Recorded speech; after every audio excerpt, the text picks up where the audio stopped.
Hello ladies and gentlemen, boys and girls and whatever else is watching. My name is Nick and we're playing Danganronpa again, trigger Happy Havoc.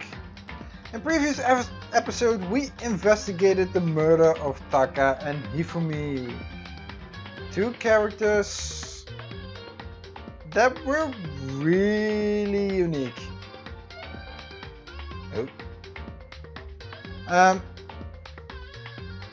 Yeah, and the weirdest part is that their murders didn't really make much sense.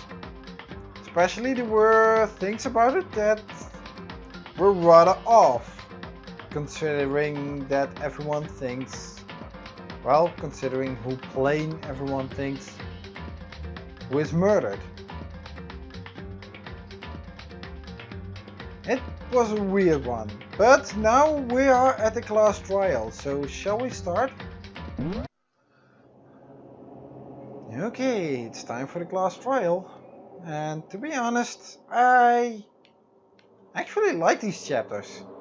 These parts, there's more voice acting, so less for me to read out loud, so less for me to fuck things up, and it's more active. I have to be more, well, do more stuff. So, let's get the fun started, shall we?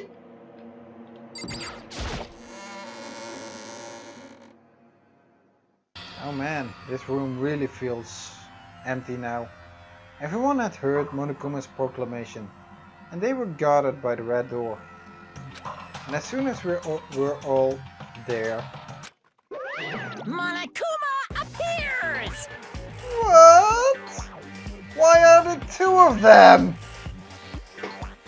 I know this room felt empty, but only one of them can already fill it. Why are there two? He's multiplied. Wrong! Nope, not multiplication. It just looks that way, cause of an illusion. I'm moving so fast, it only looks like I've multiplied. No, you just have two robots running around. Two terror teddies. Can you guys tell which one is the real Monokuma? Can we just get on the elevator already? Yeah, please get on the elevator. Boy, tough crowd. You're not playing along. Stop talking. We're not here to play with you. Okay. Okay, fine. Hey! Then if everyone's here and ready to go, please board the pain train, elevator. You had to call it the pain train, eh? I'll see you guys down there. Let's go. Okay then, shall we? Please! Hold on! I'm not mentally prepared yet. What the heck? You'll never be mentally prepared. You can't run away anymore, Hiro. You're gonna pay for your sins. Hina, calm down. At least give him a fair trial. If you are so emotionally, you cannot give anyone a fair trial. A fair trial has to be objectively. What the heck? I told you already. I didn't do it. For serious. That reminds me. Did you ever find the other costume on the note? Well, no. But how unfortunate. Then it would seem we have our culprit. Celeste also jumping at conclusions. Seriously? Hey. This isn't the place to talk about it. Save your accusations for when we get to the courtroom. That's right. She's right. Let's get down there first. Then the story can really begin. Yeah, good idea. That's right. I have to do it. I can't let whoever killed Hifumi and Taka get away with it. For everyone who's still alive. And for the two that lost their lives.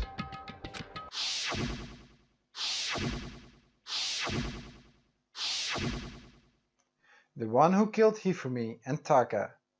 The one who killed two of our friends. The killer is someone right here. Sakura, do you have to say? I don't like Monokuma's carefree attitude. Neither do I. Nina, Just the worst. let's hurry up and go so we can make Hiro pay for his crimes. Again, don't jump to conclusions. Were you listening? Wait till we get to the courtroom to begin your arguing. It would appear the culprit has been confirmed. Really? The trial will be over in no time. Considering how much longer the trial went on after the last time, I think this will be a very long episode. Hey, The story begins when we get down there.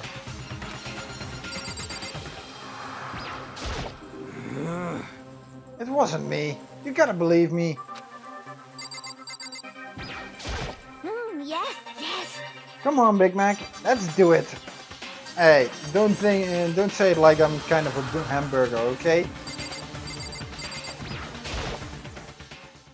I took one last deep breath and exhaled slowly.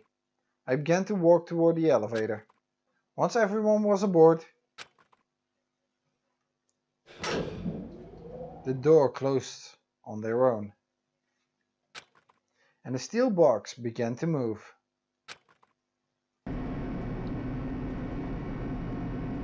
The clunking of the elevator kept us company as we fell further and further down. There was no going back. Until we settled all this, we couldn't go anywhere. I'm not sure how long it was before the elevator finally came to a stop. The elevator doors slid open, opening up onto a cruel fate.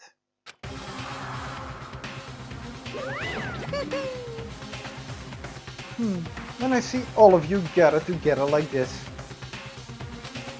I realize just how few of you there are left. This school life is slowly reaching its climax. What, really? Is there only one chapter left after this? I thought there were 10 chapters or so. But then again, after this, there are only 7 people left. But there's 16 students, so Just the worst. only because of you. Why? Why are you making us do such cruel things to each other? What? What? Do you really hate me so much? But I'm so cute. No, you're not. No, you're not. Come on. Stop goofing around and begin the trial. Don't rush me. Of course I'm gonna start it. I would never be like, stay tuned for the action-packed class trial after this commercial break. You know, to make us suffer, you probably would do that. Yoo-hoo! I'd never hold out on you like that. Okay, let's begin. Get to your assigned seats. And so the curtain opened once again. A deadly judgment, a deadly deception, a deadly betrayal, a deadly riddle, a deadly defense, and a deadly faith, a deadly class trial. Nah.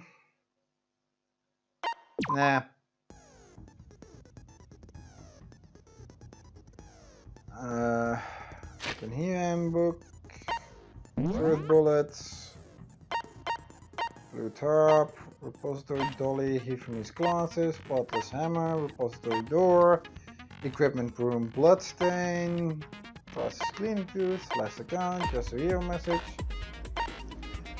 blueprints, costume, account, broken wristwatch that I was totally reading wrong. I can't read an analog clock, it seems. Kiyotaka scrap of paper, the note Hifumi had, and e-handbook. Okay. Set skills. We have 17 skill points, but do we even have skills to set on those skill points? Well, melodious voice. Vocabulary. Handiwork. Allows you to reload 2 bullets at once, effective during the bullet time battle. Well. Okay. I can pretty much set all my skills. That's how many skill points I have. And I still have room left. Really? Now they must confront 2 murders. Who claimed the lives of you from this class trial? Suspicion builds up on suspicion. Okay. Let's begin with a basic explanation of the class trial. So, your votes will determine the results. If you can figure out who done it, then only they will receive punishment. But if you pick the wrong one... I must say, the blue background is... I think the yellow one looked a little bit more comfortable than this blue one. The stripes look really awful. Then I'll punish everyone besides the blackened, and the one that deceived everyone else will graduate. Now then, to begin with... We already know who did it. Was that? It was Hiro. He does not have an alibi for when the murders took place, and we found him in that suit. Damn, she has a beautiful voice. Really? Don't try and deny it. You killed them. I didn't! Someone knocked me out! I was asleep the whole time! I don't know anything about it! Shut your murdering mouth, murderer! Seriously, even the serial killer is jumping to conclusions. Who are you calling a murderer? I am sorry to say, Hiro, but we do have evidence. Blueprint for the suit. Parts we assume were used to build it. And all of it was found in your room. You have to admit, the evidence is quite compelling. It points to you as having created the suit and wearing it while committing crime after crime. How many times do I have to tell you? I don't know! Is Hiro really the killer? Or, before anything else, we have to make that clear.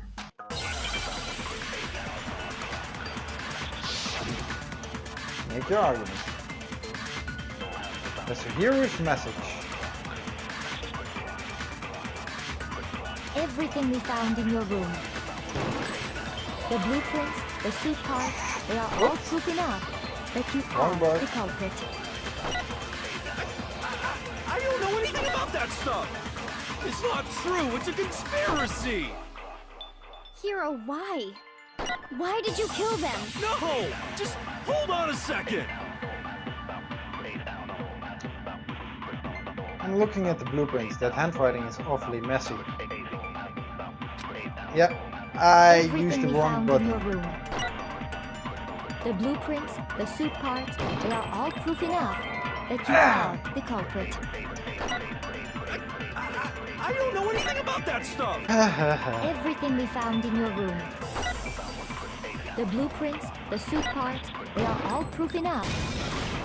No, that's wrong. Finally! I hit him. Are we sure Hiro really made those blueprints? What do you mean? Well, take a look at this. It's the note that Hiro wrote, asking everyone to meet up after Alter Ego disappeared. The handwriting's obviously different, wouldn't you say? When you compare it to the blueprints. There's no way you could think the same person made both of them. Unless that person made it a point to disguise their handwriting. No, the differences are bigger than that, I think. Come on! I'm not smart enough to think of trying to change my handwriting anyway. So Makoto, are you saying you don't think Hiro's the culprit? And he's not the only one. I think Hiro's innocent as well. Then who was in that Robo-Justice suit? Is it like Hiro said? Was there really someone running around in a second suit? The suspicious individual hidden within the suit. Go ahead, Makoto. Tell them who it was. And of course he passes it off to me. So? Who was in the Robo-Justice suit? Well, the same one who climbed out of it. The suspicious individual in question, the one that must have been in the suit, is the Illuminati. It was Hina! We saw her jump into the suit. No, it was Hiro. I got it! Other than Hiro, I can't think of anyone else it could have been. Obviously, he was the one in that particular suit, and we never found any kind of second suit. Then there can be no doubt. Hiro is the prime suspect. That doesn't make any sense. You just said Hiro didn't do it. It makes perfect sense. Hiro was the suspicious individual in the suit, but he's not the culprit. So what you're saying is... That's right. The culprit in this case has nothing to do with being in the Robo-Justice suit. What? Really, Hina? You figured it? Wait, no. I'm not gonna even justify that. Now that's a bold assumption. And what reason do you have to make such a statement? You do have a reason, yes? Of course. But before we get to that, there's something else we need to clarify first. So let's get that out of the way. Hey, stop trying to boss us around! I think he's right this time. So Hina, calm down, will ya? You have to take this objectively. All things have a proper order. So what is it? What needs to be clarified? We must clarify the method of transportation for Taka's lifeless body. Well, Taka's one is the easiest. Hifumi is the other, on the other hand, is weird. It would seem that his corpse was moved using certain particular items. Makoto, can you tell us what they were? Well, the tarp and the dolly.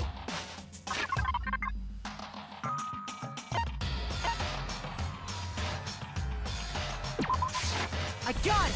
But there's still one more thing.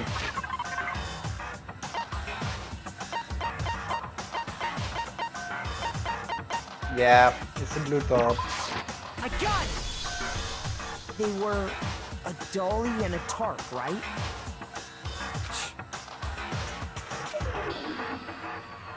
So, let's see if I can explain. But was it wrong? Taka's body disappeared from the equipment room, and then we rediscovered it in the repository. And when we found it for the second time, it was wrapped in a blue tarp, right? It was the same tarp that up until then was stored in the equipment room. So the killer must have seen it there and decided to use it when they moved Taka's body. That way, they wouldn't leave any bloodstains while they were moving it. Okay, that explains the tarp. And the dolly? Same thing. I'm sure the dolly was in the equipment room when we first found Taka's body there. But when the body disappeared, so did the dolly. Later, when Taka's body reappeared in the repository, so did the dolly. In other words, you think they used the dolly to move the body, am I right? Yeah, what else? But are you sure you are not mistaken? Celeste, I really love your voice, but no, I'm sure I'm not mistaken. Are you absolutely absolutely positive the dolly was in the equipment room when we found Taka's body? That dolly was made specifically for moving large objects between the repository and the art room. It would be very strange indeed to discover it had made its way to the equipment room. Yeah, what about bloodstained tires of the dolly? Is it not possible that it was in the repository all along, and you simply didn't realize it? No, how piercing your eyes may be, how beautiful you may be, how beautiful that voice of yours may be, I think you're wrong. She's raised an objection. How do you respond? There is no shame in being wrong. Nobody expects much from you anyway. Seriously? Honestly? I've been a key member of 2 murders already, solving it. Jeez! I outwitted Byakuya when he set up the Genocide Jack farce. I figured out how Leon disposed of things. Seriously? Do you really think I'm that stupid that I can't even figure this one out? We have all accepted the fact that you rarely understand what is going on around you. I think you're the one who is rarely understanding anything. Whoa, I never had anyone sound so nice while being so mean. But maybe I can change her mind. Yeah, she does have a real good voice, you know? If I can just explain to them why the dolly must have been moved from the equipment room to the repository. New element has been added to bullet time battles. Would you like to hear more? Absolutely! Let's talk about reloading. Starting with this next bullet time battle, we're gonna add one more ingredient to the recipe.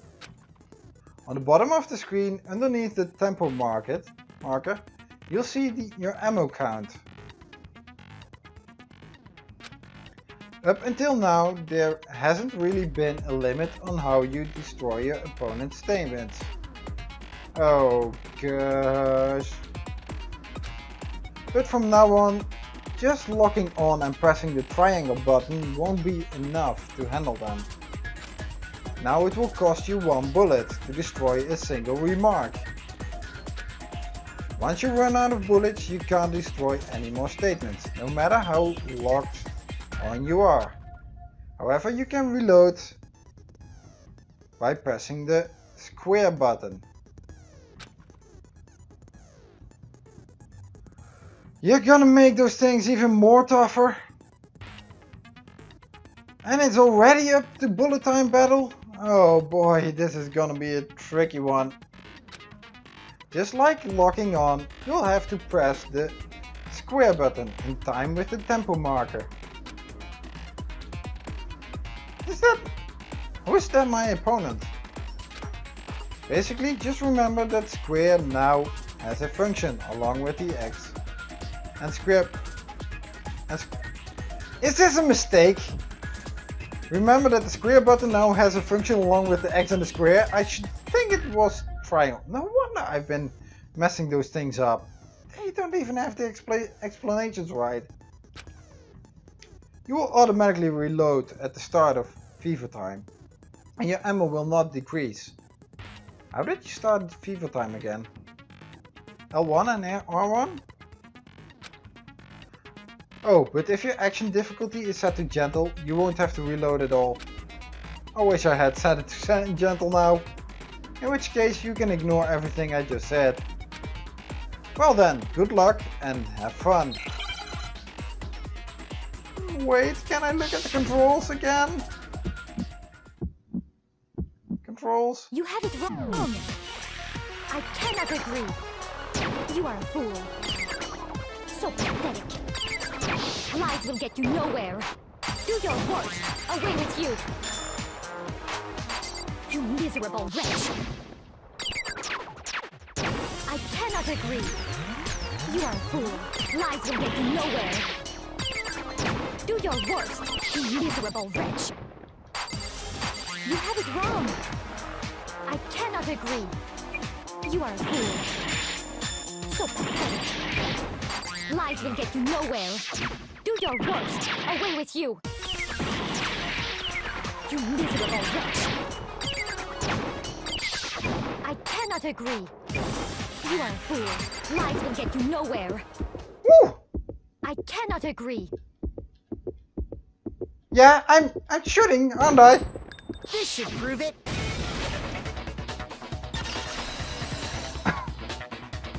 Wow! This one went well! If you're asking for proof that the dolly moved, I have it right here. When I found the dolly in the repository, one of the wheels had a blood stain on it. There was a pool of blood in the equipment room with a tire mark in it that matched the dolly wheel's tread. The killer probably rolled the dolly through the blood on accident as they wheeled the body out of the room. And as the blood dried on the tire, they moved the body into the repository. So there's my proof that the dolly was used to move Taka's body.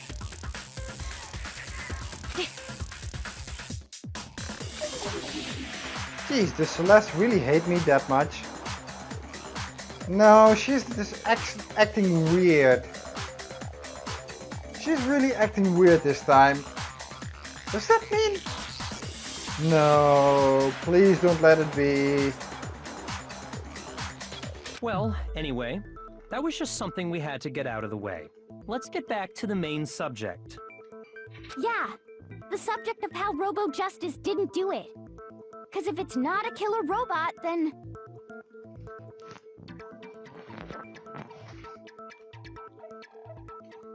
What kind of robot is it? I don't know. I don't know. Maybe just a decoy.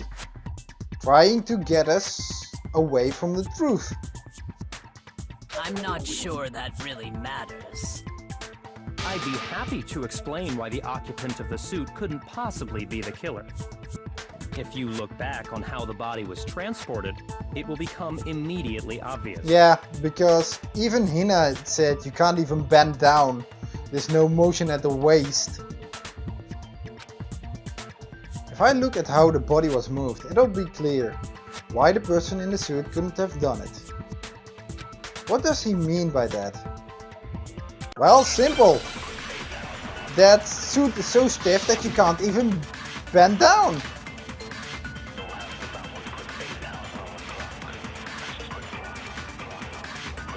As we know, Taka was killed in the equipment room.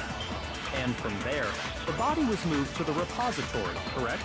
Yeah, the culprit wrapped the body in the tarp, then loaded it onto the dolly and wheeled it off, right?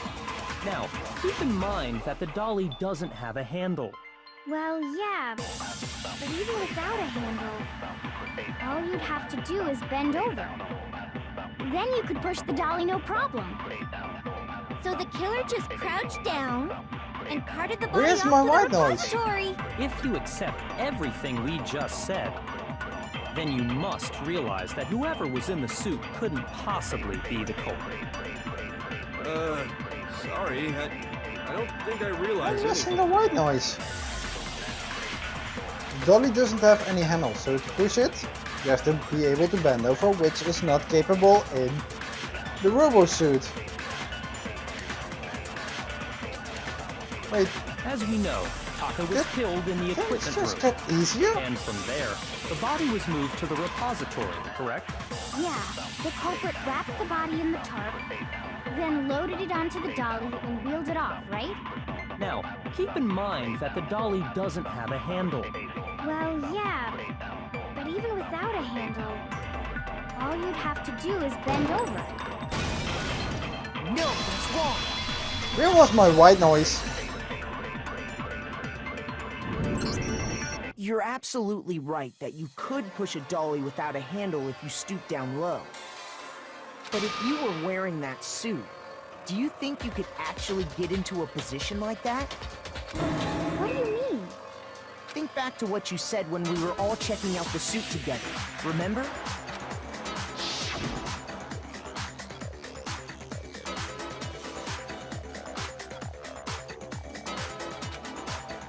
And not to mention... Oh wait, I went... You totally can't bend at the waist seems like a pretty obvious oversight.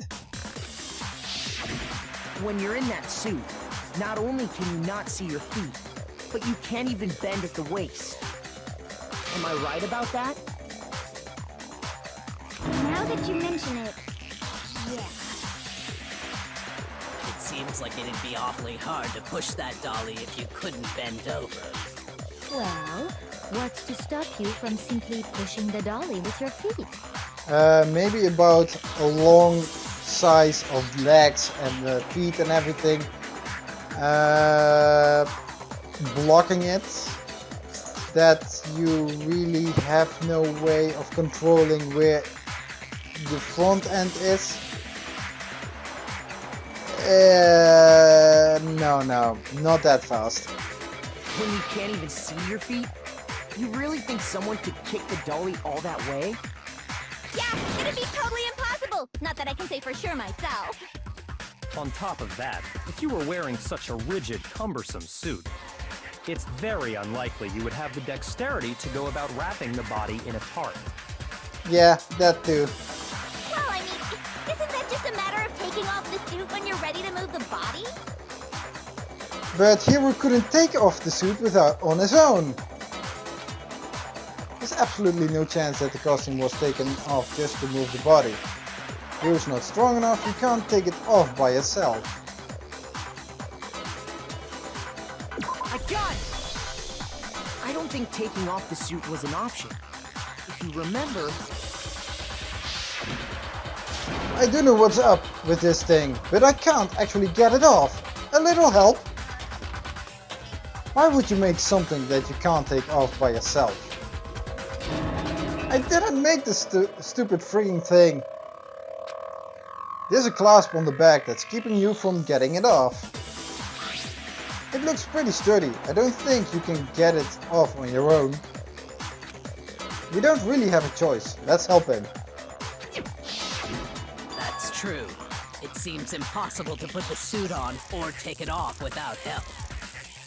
Then, you really can't take it off by yourself? Hiro wasn't just making it up? Of course I wasn't making it up. If he could have gotten it off by himself, I don't think he would have let us see him wearing it. Showing up in the suit was basically an invitation for everyone to suspect it. Yeah, that's right. So, it's really, really true that Robo Justice couldn't have moved the dolly? And I wouldn't call him Robo Justice either, because why would a murderer be justice? To be clear, whoever did move the body, it couldn't have been Hiro in the robot suit, correct? No, wait. Just a second, if you please. Have you forgotten about the picture that I took? No, we don't. You all got a good look at it, did you not? The image of Hifumi being dragged away by Robo Justice? Yeah, what's up with that? If whoever was in that suit is not the culprit, how do you explain that? Besides, do you remember what the now deceased Hifumi said?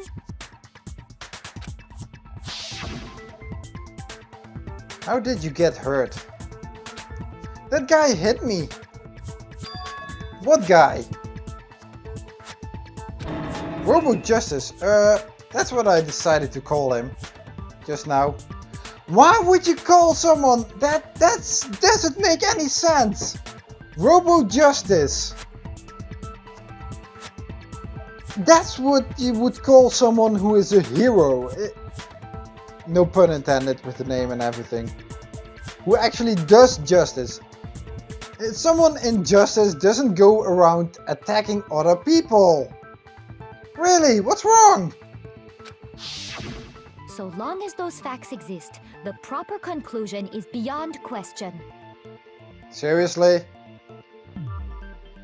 The facts are still eyewitness accounts. And I am starting to question about the reliability of those facts. The individual inside the suit and the culprit are one and the same. It was Hiro, without a doubt. Celeste, you really are adamant about Hiro being the bad guy, aren't you? Why? Yeah. Yeah, that's gotta be right. Hina, oh please use your brain for once. Please. Hold on a second! It's still far too early to reach that conclusion. Thank you, Kyoko. At least someone who has a good mind. Besides, there's no hurry to decide who did it. Before we rush to a verdict, shouldn't we explore every single possibility? Instead of seizing on one viewpoint, the truth is uncovered by analyzing things from every angle. Perhaps, but where do we go from here? Maybe about other evidence. And something about how Hifumi got into the repository. Let's review this series of unfortunate events from the beginning. Maybe we'll uncover something new. Wait, already? What a pain in the ass! I don't disagree, but our lives are on the line. If this is what it takes, we have to do it. Okay. Plus, maybe we'll get to find out where the heck Kyoko was when everything went down. I don't think she is going to tell you. Sorry, Hina, she is not going to tell you. All right then, let's take another look back at what happened. I suppose we could start with this morning. 4 of us gathered together in the dining hall. Makoto, Hina, Kyoko, and myself. We waited there for quite a while, but nobody else showed up, so we went to look for everyone. That was around 8 a.m. And as soon as we split up, Kyoko went missing. Soon after that, Hina found Celeste in the rec room and quickly came to get Makoto and me. It seems I was unconscious for about an hour after I was attacked by my mystery assailant. I know it was an hour because I remember being attacked a little after 7. That was when we saw Celeste's picture and discovered that her assailant had been wearing a strange costume. That's another thing. She took that picture while she was unconscious, or she took that picture before she was hit unconscious. Which, in a certain sense, would be incriminating, so why didn't that Robo-Justice just kill her then and there? She was out cold, she was pretty much helpless. I have some doubts about this picture. And about the truth and accounts that Celeste and Hifumi were cooking up. Oh god, they two were in it together, weren't they? Oh. As it turns out, it was Robo-Justice. It also soon became clear that this same Robo-Justice had abducted Hifumi. Did he abduct Hifumi? We were soon joined in our search by Byakuya and Toko, and then went on to find Hifumi in the library. He was injured, so we took him to the nurse's office and resumed our search for the suspect. Yeah, but who injured Hifumi? Did he do that himself? Was it the Robo-Justice? Really, if that suit is so stiff, how did the Robo-Justice get away so fast? But not long after leaving the nurse's office.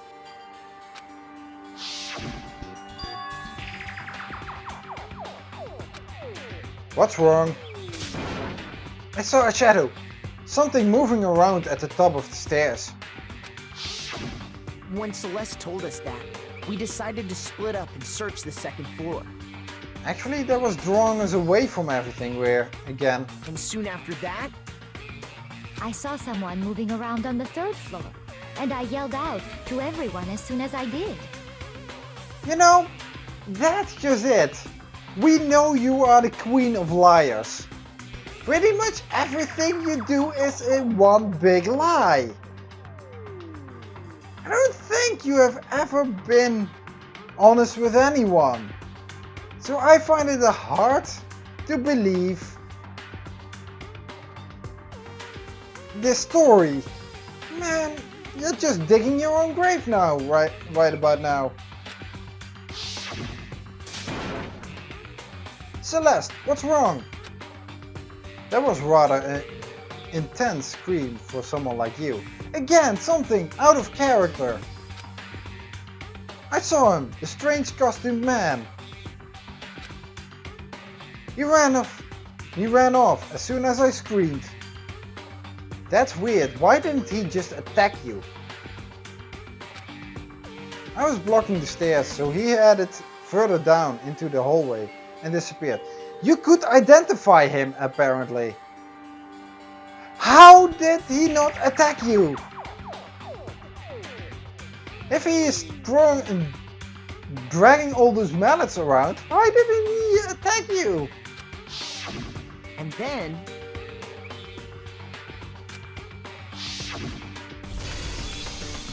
Yeah! I hope that was a good voice of for Hifumi. Huh? What was that? That came from downstairs. It must have been Hifumi. He's in the nurse's office. This is bad. Come on, we have to go back. At that point, we decided to divide up into 2 groups. Yeah, and who was it who suggested actually? Celeste, Hina, and I went back to the nurse's office, while Sakura, Byakuya, and Toko chased after the suspect. When we got back to the nurse's office, we found Hifumi, dead. Yeah, but did anyone try to check his pulse? I didn't. I kinda forgot. And that's when we heard the body discovery announcement. I left Celeste and Hina there and headed back to the 3rd floor to let the others know what had happened. Meanwhile, we had just discovered Taka's body in the equipment room. We must have found both bodies at almost exactly the same time, because we heard the same announcement not long after we discovered his body. And that's when I told you guys about Hifumi. Then the 3 of us headed for the nurse's office. But right after we left the physics lab, we ran into Celeste, who'd arrived after us, and she told us something very surprising. You know, Celeste, you're truly being a key figure in all of this, you know?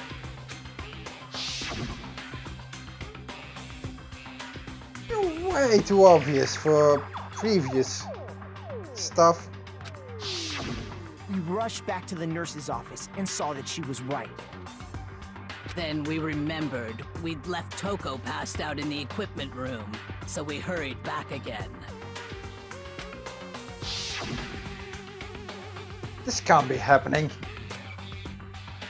Are we hallucinating all this or something? But when we got there, we discovered that now Taka's body had also gone missing.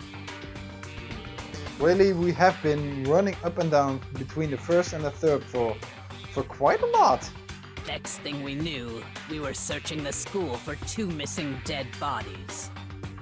And after some time... Celeste informed us that she'd found the bodies, and we all headed to the repository. Yeah, a repository that was locked when Sakura, Hina and I were in there, trying to open the door. So how did Celeste open that door? The repository was locked. Which is where we rediscovered the corpses. Also, Celeste, you were I kind think of that missing. about covers it. I see. The whole thing sounds exceptionally complicated. It certainly seems to me that these are not a simple series of connected events. Okay, well, if that's true, then what? I think they are a ruse to disguise the true killing. Rather than a single series of events, I think we have to consider each murder a separate situation. And from there, we can uncover the contradictions surrounding all of them. Now then, let's get started, beginning with what happened to Taka. Contradictions in what happened to Taka? Really? Yeah, I think Kyoko is a point. In order to uncover the truth of this case, I have to find them, no matter what.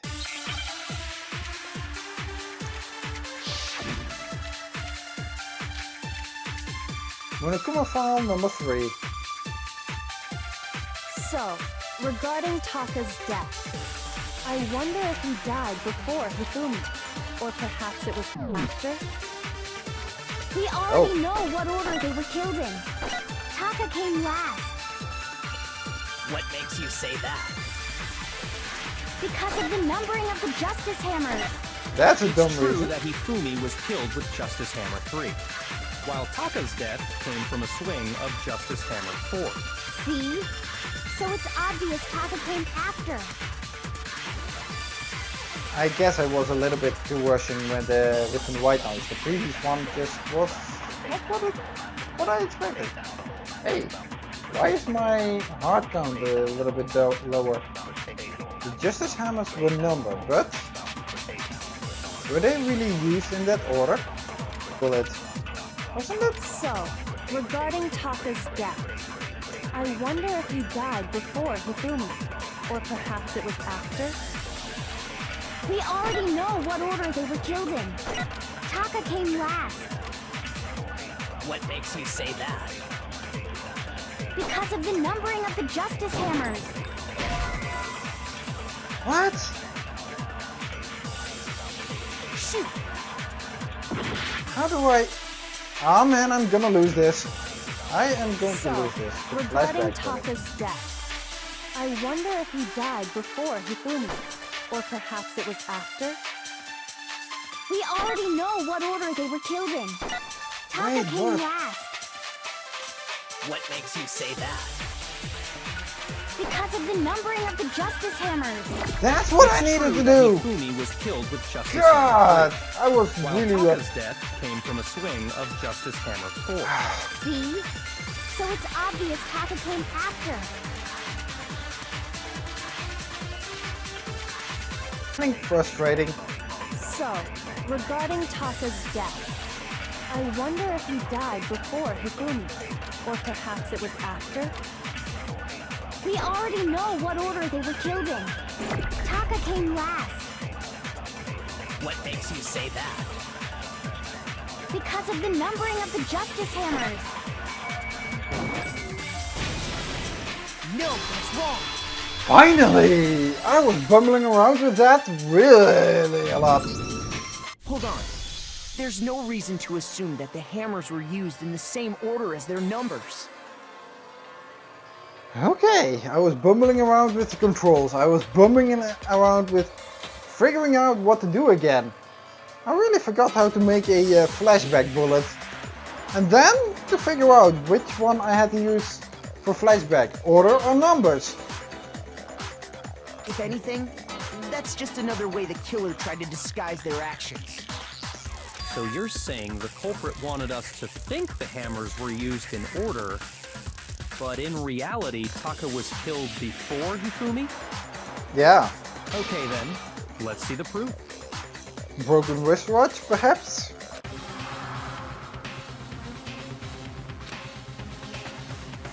There's something that relates to what time he must have died.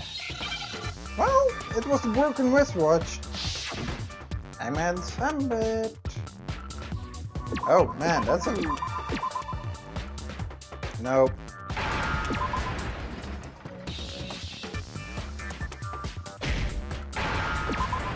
Wrist W. Hey. I wanted the A. Now I need a C. Now I need an H. Where's my H? Oh, there's my H. Okay. Now I understand. This one was easier. Got it. Papa's wristwatch. See? Look. It broke with the hands pointing just past 6 o'clock. Oh yeah, the one that I made a lot of mistake at. I can't read an analog clock. It must have gotten broken when he was attacked by the killer. because as of last night, Hey! You! How long were you gonna keep us waiting? Taka's irritated voice pierced the air as he stared pointedly at his wristwatch. It's almost 10 o'clock, you know? That bedtime for all the little boys and girls, including you. so if it wasn't broken after 6 last night, then he must have been attacked around 6 this morning. And that would be his official time of death. And Hifumi wasn't dead by then. But if that's true, then he was killed well before Hifumi. And before Celeste was attacked this morning, which happened around 7. That's right. Taka was killed before any of the other incidents took place. That simple fact slipped past all of us. We made the wrong assumption about the order of events, all because of those justice hammers. That's exactly why the culprit wrote the numbers on each hammer and had them increase in size. Yeah, that is also weird. Why would you increase them in size and write numbers on them? That way, when we saw how they were used in each incident, we'd easily make that wrong assumption. Yeah, and if you were planning on making multiple murders, wouldn't you just take the hammer that works with you? Now, if Taka was killed around 6, then everyone's alibis for his murder go out the window. Because when he was killed, we hadn't met up in the dining hall yet. That's true. That may be true in the case of Taka's murder. But all of our alibis still hold true for Hifumi's death. That's also true. That's right. With him, at least, we're all safe. Are we? Are we? Huh? What was that? That came from downstairs. It must have been Hifumi. He's in the nurse's office. This is bad. Come on, we have to go back. When we heard Hifumi screaming, we were all together. Except for Hiro and Kyoko. Yeah, but was he already killed by then? Then we all ran down to the nurse's office, and that's where we found his body. That's totally true. We're all in the clear. Are we? Oh, I know! They must have recorded him screaming on a tape or something, then played it later on! No, because we actually saw him alive. That's a big dumb mistake. If that's true, where's the tape? I don't know. Don't just go making stuff up. Anyway, we all have rock-solid alibis for when we heard Hifumi scream. Yeah, when we heard Hifumi scream, but when he also died. Since all of us were there together, clearly none of us could have killed him. Yeah, but there were... Actually, they had a murder announcement. Only one though. And another one after... That's weird. You have one additional murder announcement too many. And it does not stop there. There was also the moment when we discovered his body had disappeared. When his body vanished from the nurse's office, Hina and I were in the bathroom together, while everyone else was in the equipment room, correct? And then there's the disappearance of Taka's body from the equipment room. At that time, we were all gathered together in the nurse's office because of Hifumi going missing. Really? Well, don't forget, I was passed out in the equipment room the whole time. Wait, then what if Genocide Jill did it? She could have dragged Taka's body out of there right then! Again? Yasuhiro, maybe you should shut up for this while, okay? Even if she could pull that off, there's no way she could have done the same with Hifumi's body. Because, as we just established, Oops. she was passed out in the equipment room when his body disappeared. Besides, I didn't do either of them anyway. In other words, It is impossible that any of us could have killed Hifumi or moved either of their bodies. Yeah. Every single one. I don't think anyone in that room, besides Monokuma perhaps and his movers, could actually drag up Hifumi's body so fast up the stairs. With all that weight. On the other hand, Hiro and Kyoko had disappeared, so they most certainly could have done those things. Yes, but neither of them have the strength to move Hifumi's body. So what now, Kyoko? For now, we can't get fixated on who did it, or we'll just keep going around in circles. So Yeah. instead of who, I propose we start talking about how. Great! How did you get Hifumi's body In upstairs? particular, I think we need to figure out how Hifumi's body got moved. That's true. We searched everywhere, but we couldn't figure out how to explain his body disappearing. And according to what Celeste said, We could not have been gone for more than a minute or two, though.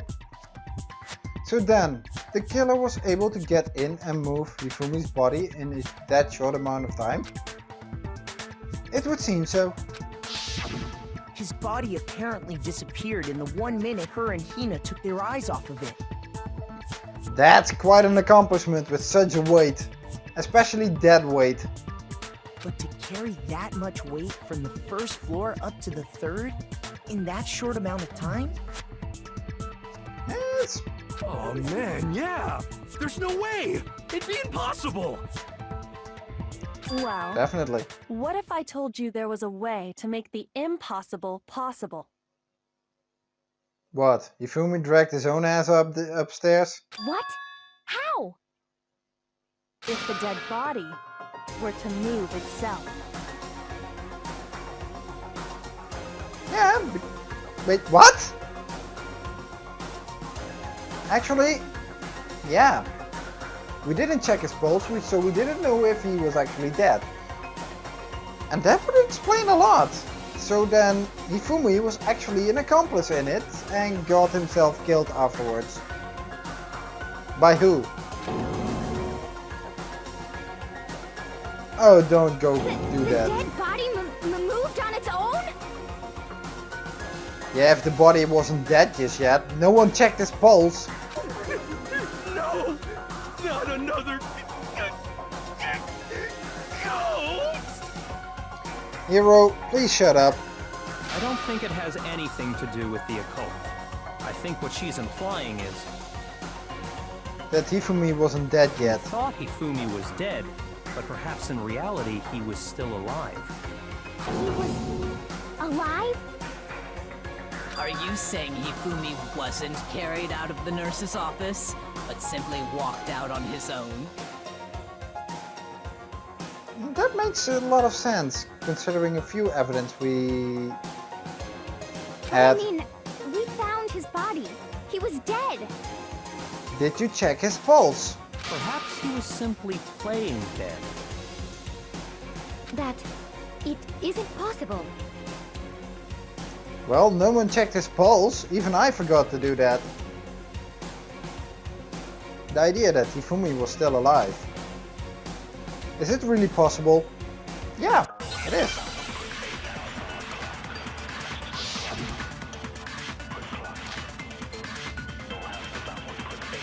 Broken wristwatch? What does that have to do with anything? Are you saying that when we first found Hifumi in the nurse's office, there's a chance he was actually still alive? No, it is impossible. Hifumi was dead, without a doubt. And you know that how? Surely you heard the body discovery announcement along with the rest of us. Hifumi's dead body had been found. And that is why the announcement was made. Are we really so sure about that? Maybe the announcement was intended to signal someone else's discovery. I'm sure the body discovery announcement was only made once. but Hifumi and Taka's bodies were discovered at almost exactly the same time. Are you saying that when we first found Hifumi in the nurse's office, there's a chance he was actually still alive? No, it is impossible.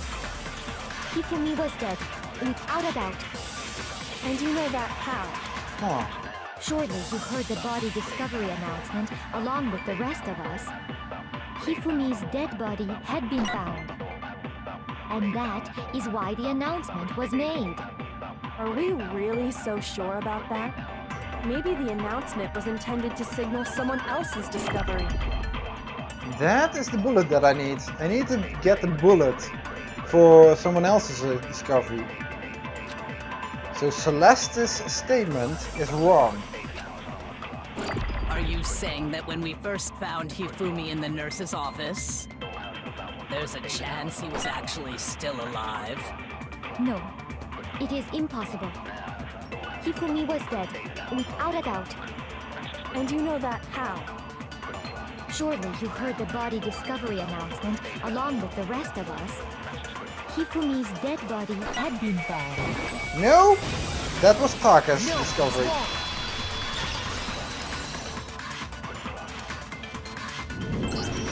Was the body discovery announcement that was made really intended for Hifumi? No, it was Taka, I think. It was more or less Taka. Of course it was. The announcement played right after we discovered his body. Yeah, but also after Taka's body was discovered. Maybe. But that was also the same time that Taka's body was found. That's right. It wasn't long after finding his body that we heard the announcement. So there's a good chance we've made a mistake in there somewhere. I think we've confused whether the announcement was for Hifumi or Taka. First of all, if 2 bodies had been found, there really should have been 2 announcements. Should there? Let's ask the Tarot Teddy, okay? Maybe Monokuma simply got lazy and rolled them together into one. Did he? What do you say, Monokuma? Any comment? Well, it's a very sensitive issue, so I can't go into too much detail. But what I can say about the body discovery announcement is that it's only broadcast when 3 or more people find a dead body for the first time. Really? That didn't answer our question, man. We're asking if you're a lazy bum. No, we're asking if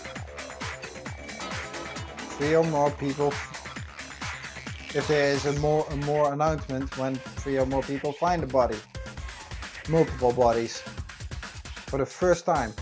But there was a second announcement. Meaning, we had someone who wasn't dead before.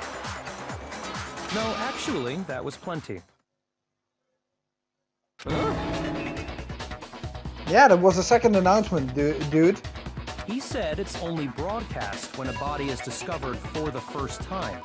Which means, even if we find the same body again later, he won't make the announcement again. Yeah. If that's true, then why was the announcement made again later on? Yeah, the second announcement, that's the one that's... Huh? Later on? It was a second announcement, Jill. Exactly. We heard the body discovery announcement twice. And even after that announcement, Hifumi himself made a statement. So actually he wasn't dead yet. He could give a name. So even the announcement was wrong. The first time it played was when we found each body in the nurse's office and the equipment room. And the second time was when Toko was found unconscious just after Hifumi came back to life. Both bodies were rediscovered. I think both bodies were rediscovered. I got it! We heard it a second time in the repository when we rediscovered the 2 bodies.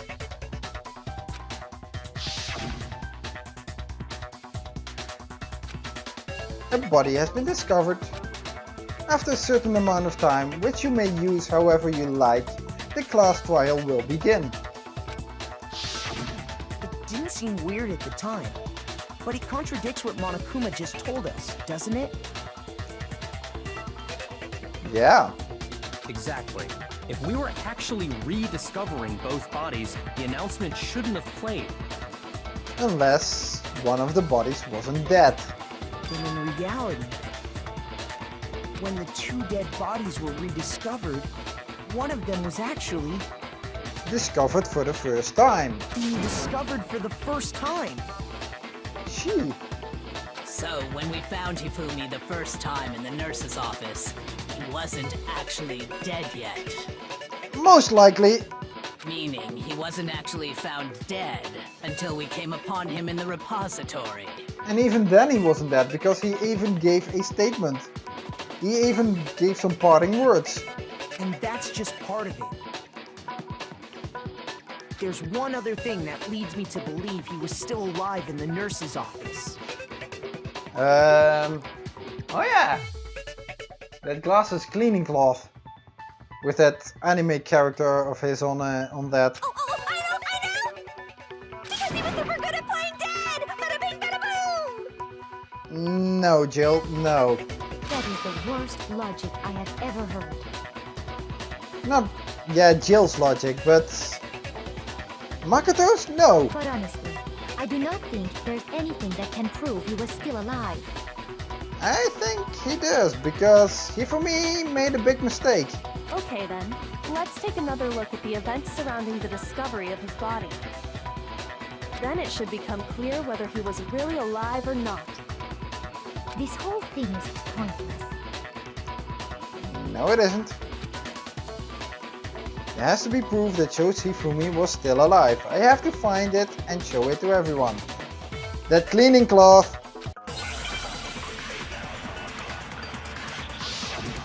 It's his glasses.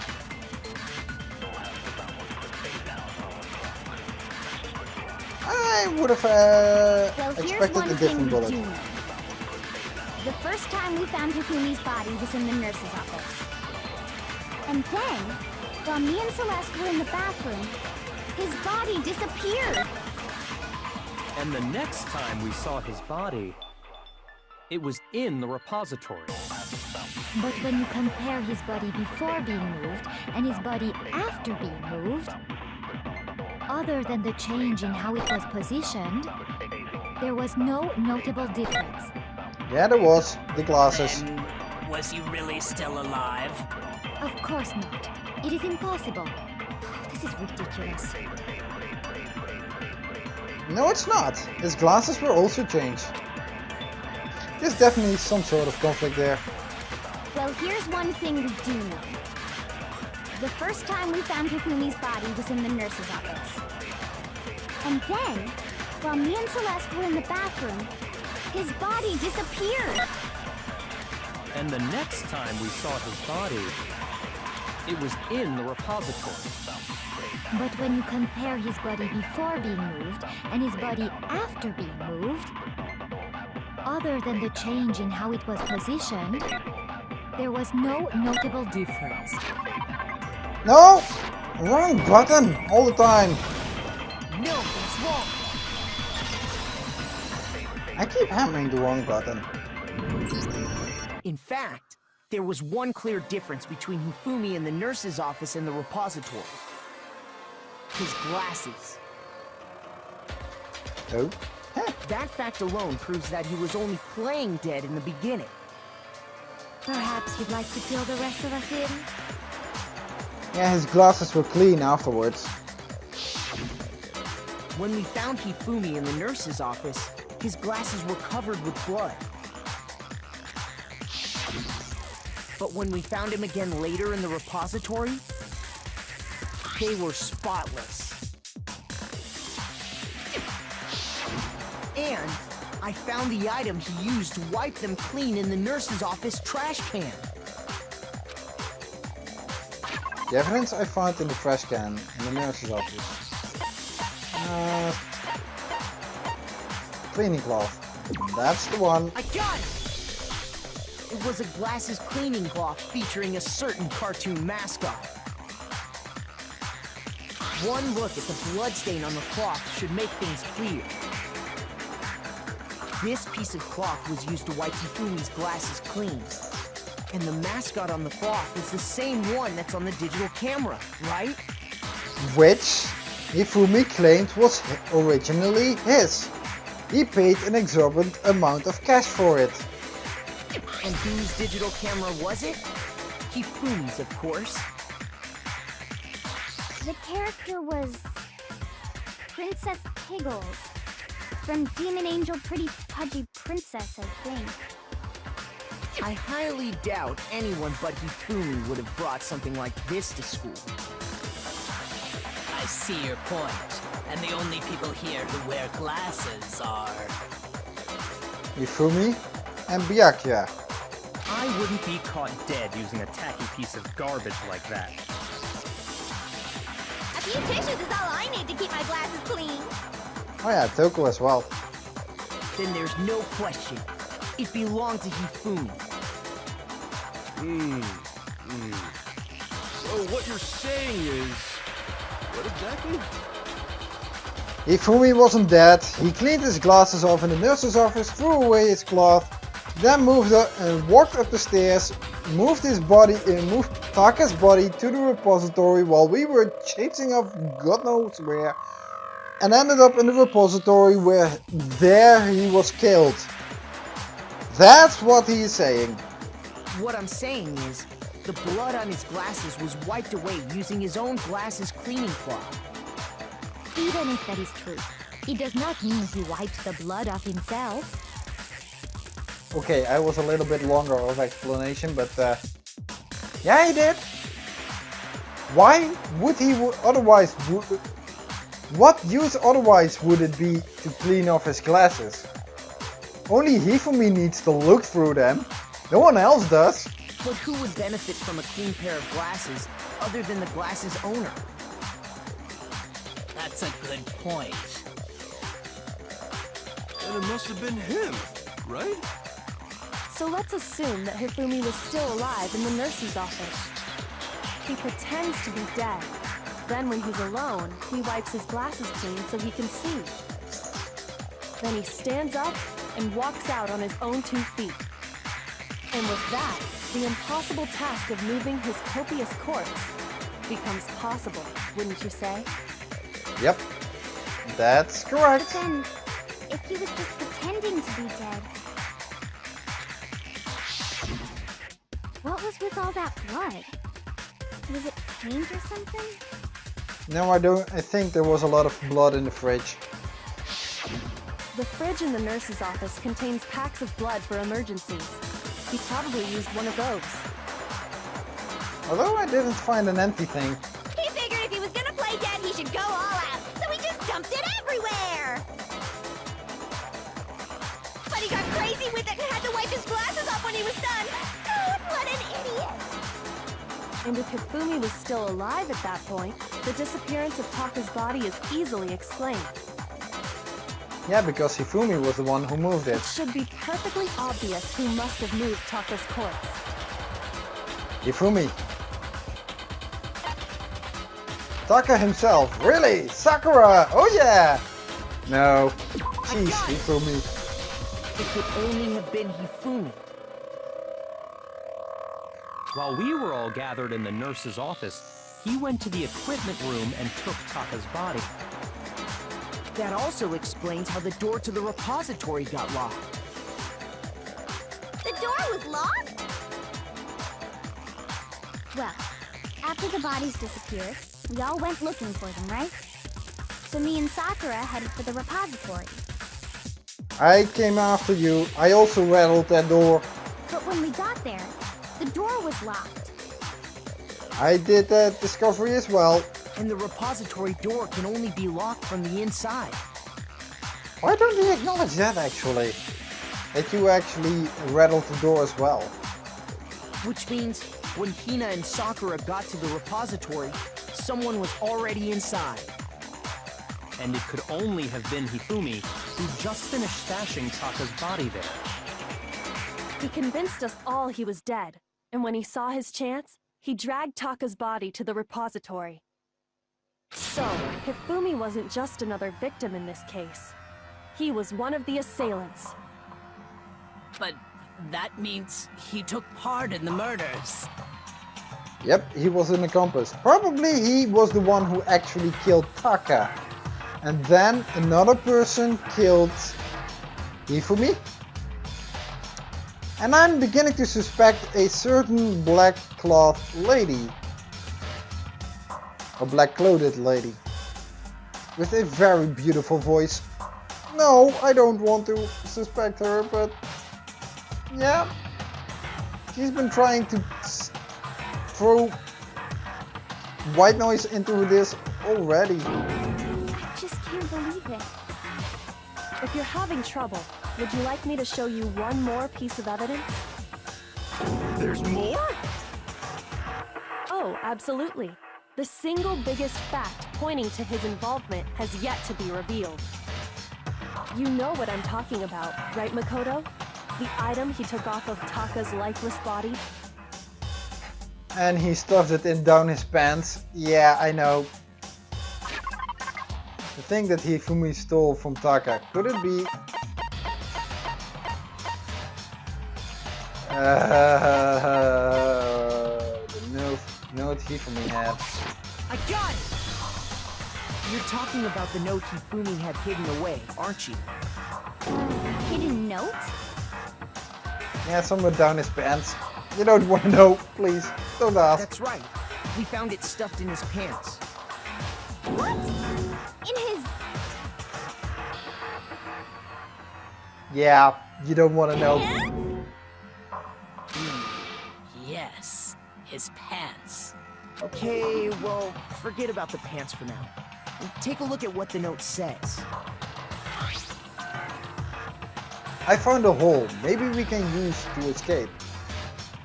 Monokuma can't find out, so don't tell anyone else for now. Let's meet in the equipment room at 6 AM. That's the note I was telling you about. The one that told me where to go. Huh? Wait, this one's a little different. In my note it said, Monokuma can't find out, so don't tell anyone else for now. Let's meet in the rec room at 1 AM. I see. Then this note isn't the same one Hiro got. It's not the same? No, it's not. In other words, the killer got in touch with another person besides Hiro. And that person could only have been... Hifumi's pants. Oh god, that's an option. Oh man, that's hilarious, but Taka is the actual word. That's right! Taka! The killer used this note to draw out Taka and murder him. Hello? Over here! Objection! Objection! I don't really understand what's going on, but Hifumi had that letter, right? So whoever wrote it wasn't drawing out TikTok, they were drawing out Huffy! TikTok? Huffy? Really? What's with those names? Just to be clear, TikTok is Taka and Huffy is Hifumi, right? Ugh! Yes! Why must you ruin it every time?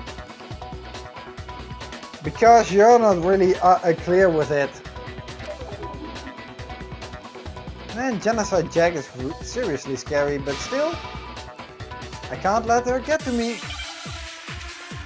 How about that piece of note, that scrap paper? Broken whistles, heat from his glasses, cleaning cloth? Huffy had the note, None right? of them was. Then the person it was intended for must have been Huffy! But remember what the note said. What time did it say to meet? 6 AM, I believe.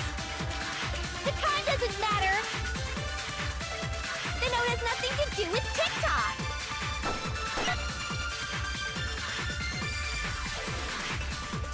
time on the note said 6 AM. What happened at 6 AM? That's what I need to... Oh, broken wristwatch might be... Puppy had the note, right? Then the person it was intended for must have been Happy! But remember what the note said. What time did it say to meet? 6 a.m. The time doesn't matter!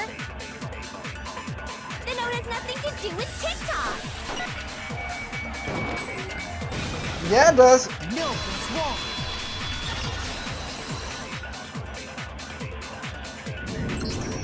No, there absolutely is a connection.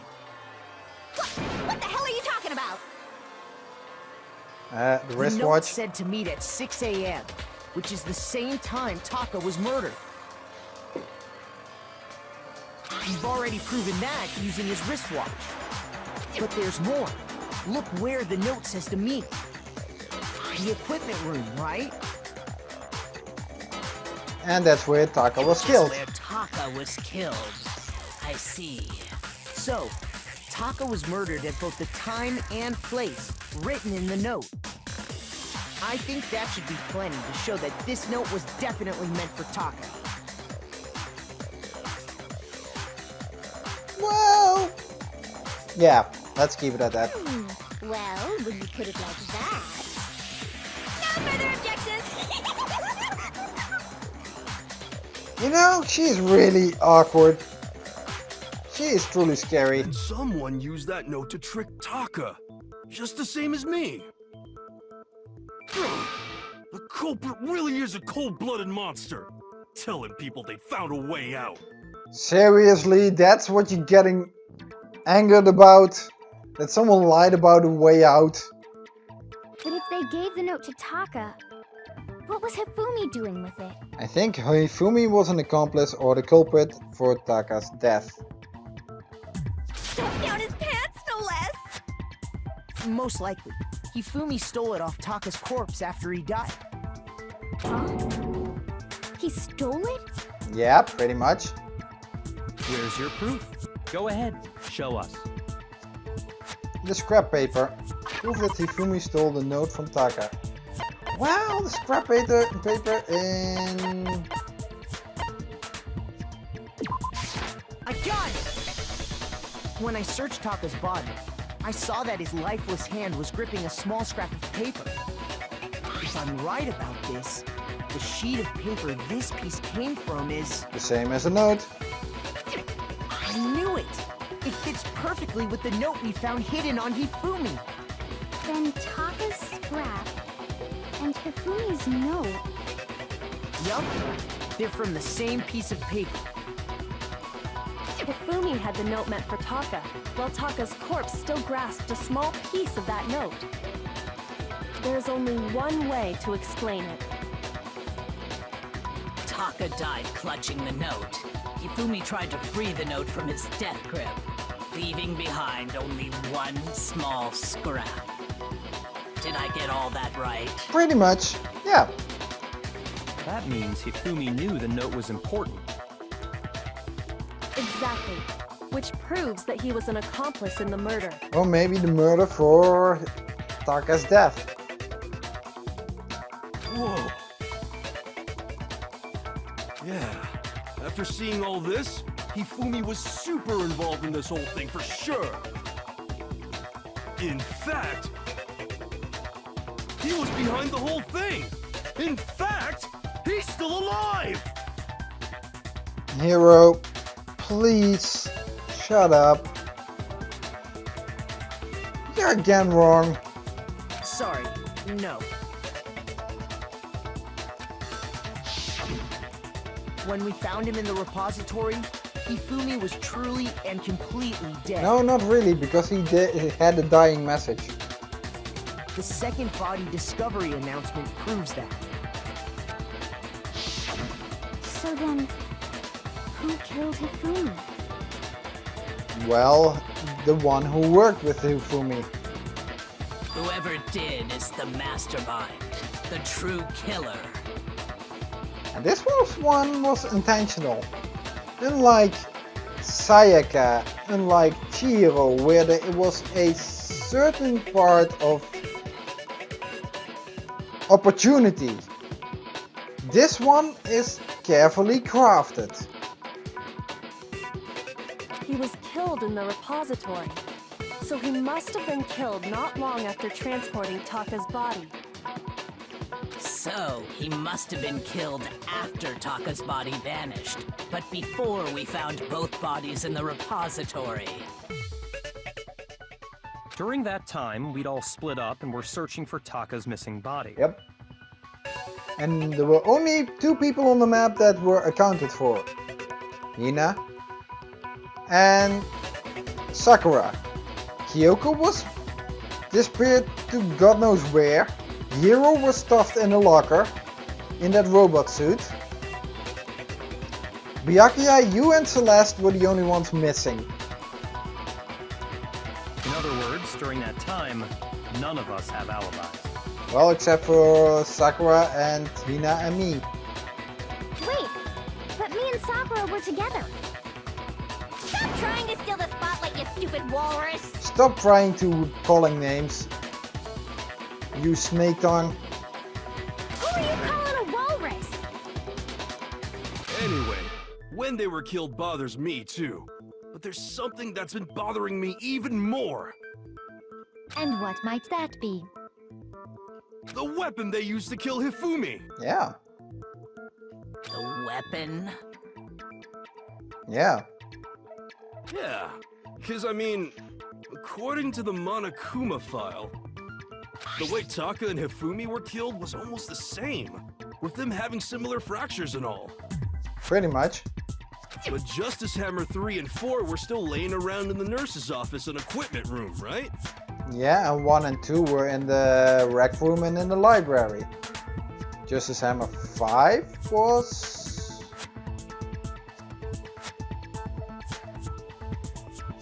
Where was Justice Hammer 5 again? So if Hifumi was killed in the repository, the culprit would have had to grab one of the hammers, kill Hifumi, then put the hammer back where they found it. Yeah, there was one cleaned off hammer. But wouldn't that be seriously risky for him?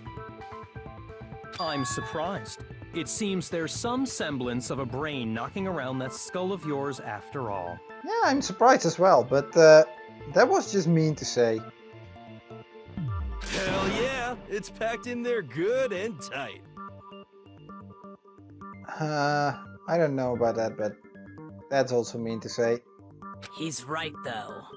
I don't understand it either. Well, we got a spotless hammer. The Monokuma file makes it clear that they were killed using similar instruments. Similar. Well, the keyword is similar. It doesn't have to be a Justice Hammer, it just has to be a big hammer. Capable of killing. But if the hammers were already laying around those other rooms... So the question is, how could the culprit have gotten their hands on either of the hammers? Personally, I haven't a clue. So which hammer was used to attack Celeste? The one, Number 1 or number 2? that was one. Those were accounted for in other rooms too. And I don't think either one is big enough to kill someone. No, they weren't. But there were a lot of hammers still hanging in that repository, you know. Then, Is it not possible they used a different weapon? Yeah, different weapon, but similar one. I don't think it is possible. They were both killed with the same kind of thing, right? Yeah, but there were more hammers. So then, what was used to kill Hifumi? Jeez, as if that one is difficult. The whole picture surrounding this case won't become clear until we figure that out. Somehow I have to find the truth.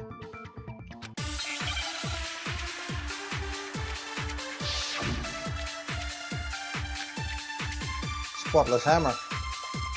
Yeah. What was used to kill Hifumi? Was it Justice Hammer 3? Maybe Justice Hammer 4? Well, whatever it was, there's one thing we have to figure out. How was the culprit able to move around so freely with the weapon? How did nobody witness them carrying it? Sounds like a Justice Hammer 5 is about to make its appearance! Check out murdergear.com/hammertime for more info! Well, one thing seems pretty clear. The murder weapon had to be one of the Justice Hammers! And, that's about it. No, it wasn't the Justice Hammer. But I like it. Oh, Hifumi was killed in the repository, right? So if the weapon was used to kill both of them, we're actually similar. What was used to kill Hifumi? Was it Justice Hammer 3? Maybe So Justice there are Hammer actually 4? also debates that Well, don't have white whatever noise. it was, there's one thing we have to figure out. How was the culprit able to move around so freely with the weapon? How did nobody witness them carrying it? Sounds like a Justice Hammer 5 is about to make its appearance! Check out murdergear.com/hammertime for more info! Well, one thing seems pretty clear. The murder weapon had to be one of the Justice Hammers! And... Wrong button again. It's wrong.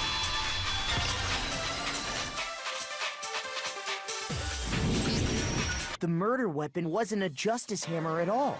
No, it was something completely different. But...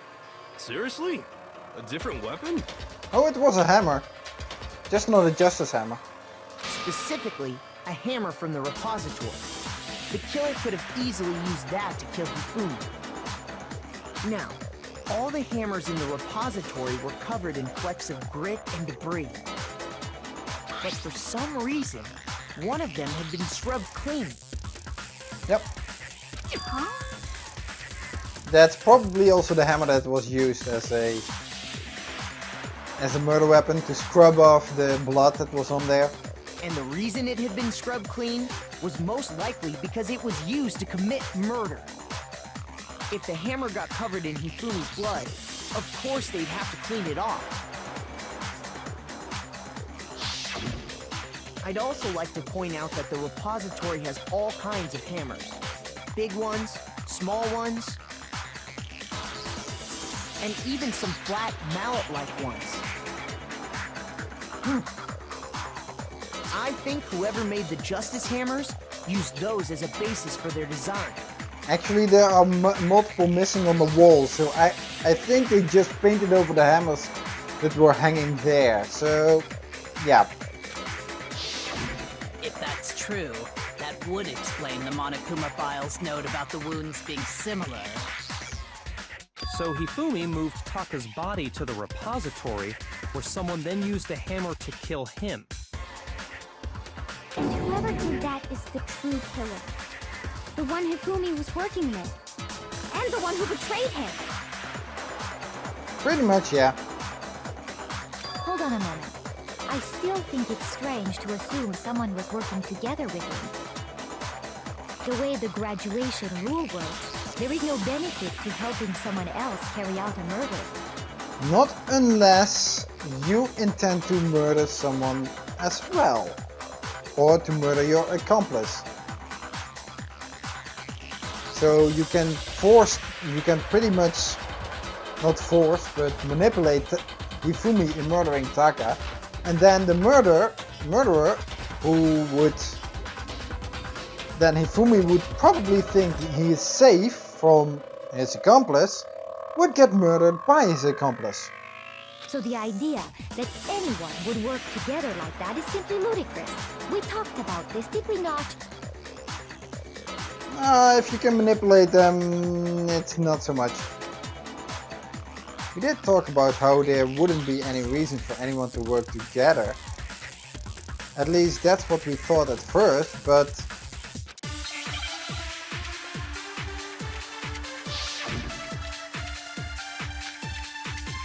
Spotless hammer.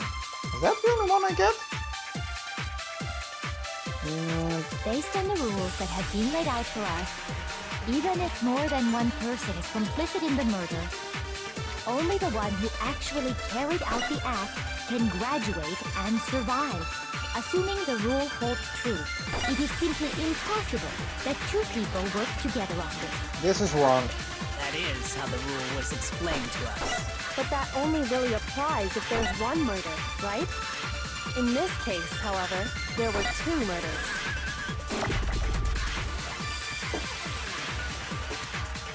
Can we really say there's no chance two people work together on this?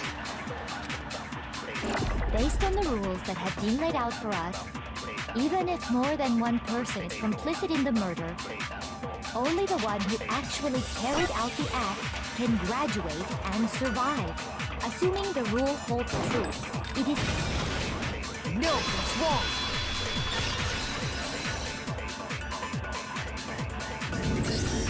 Since there were two murders, it's at least plausible that more than one person was involved. Yep. What do you mean? If there'd only been one murder, then yes, the idea of an accomplice isn't really worth considering. Naturally, if only one person can be saved per murder, an accomplice has no risk versus reward benefit. Risk versus reward benefit? Oh my Koto. Jeez. Don't... The payoff for working together. The reward that balances out the risk of taking part in a scheme. There's no point in being someone's accomplice if there's no benefit to you. However, if there were some potential mutual reward for the risk, then cooperation becomes possible.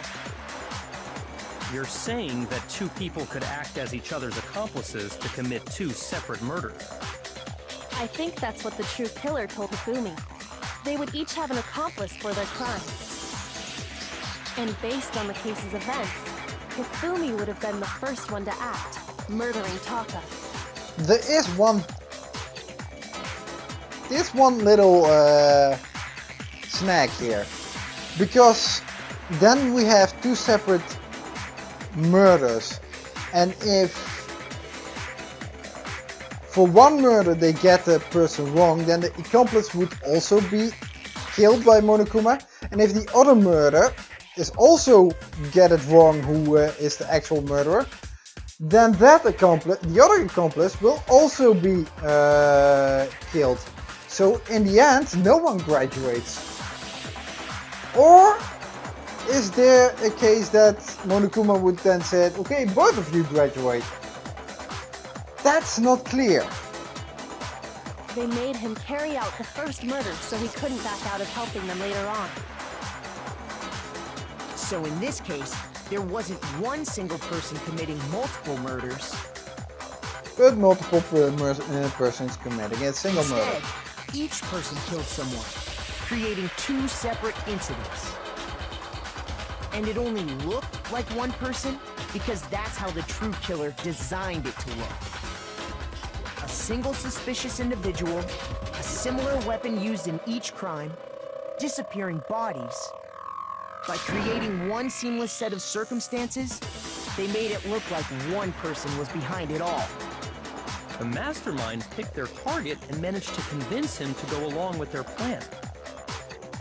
And then, to avoid the no accomplices rule, they simply killed their accomplice.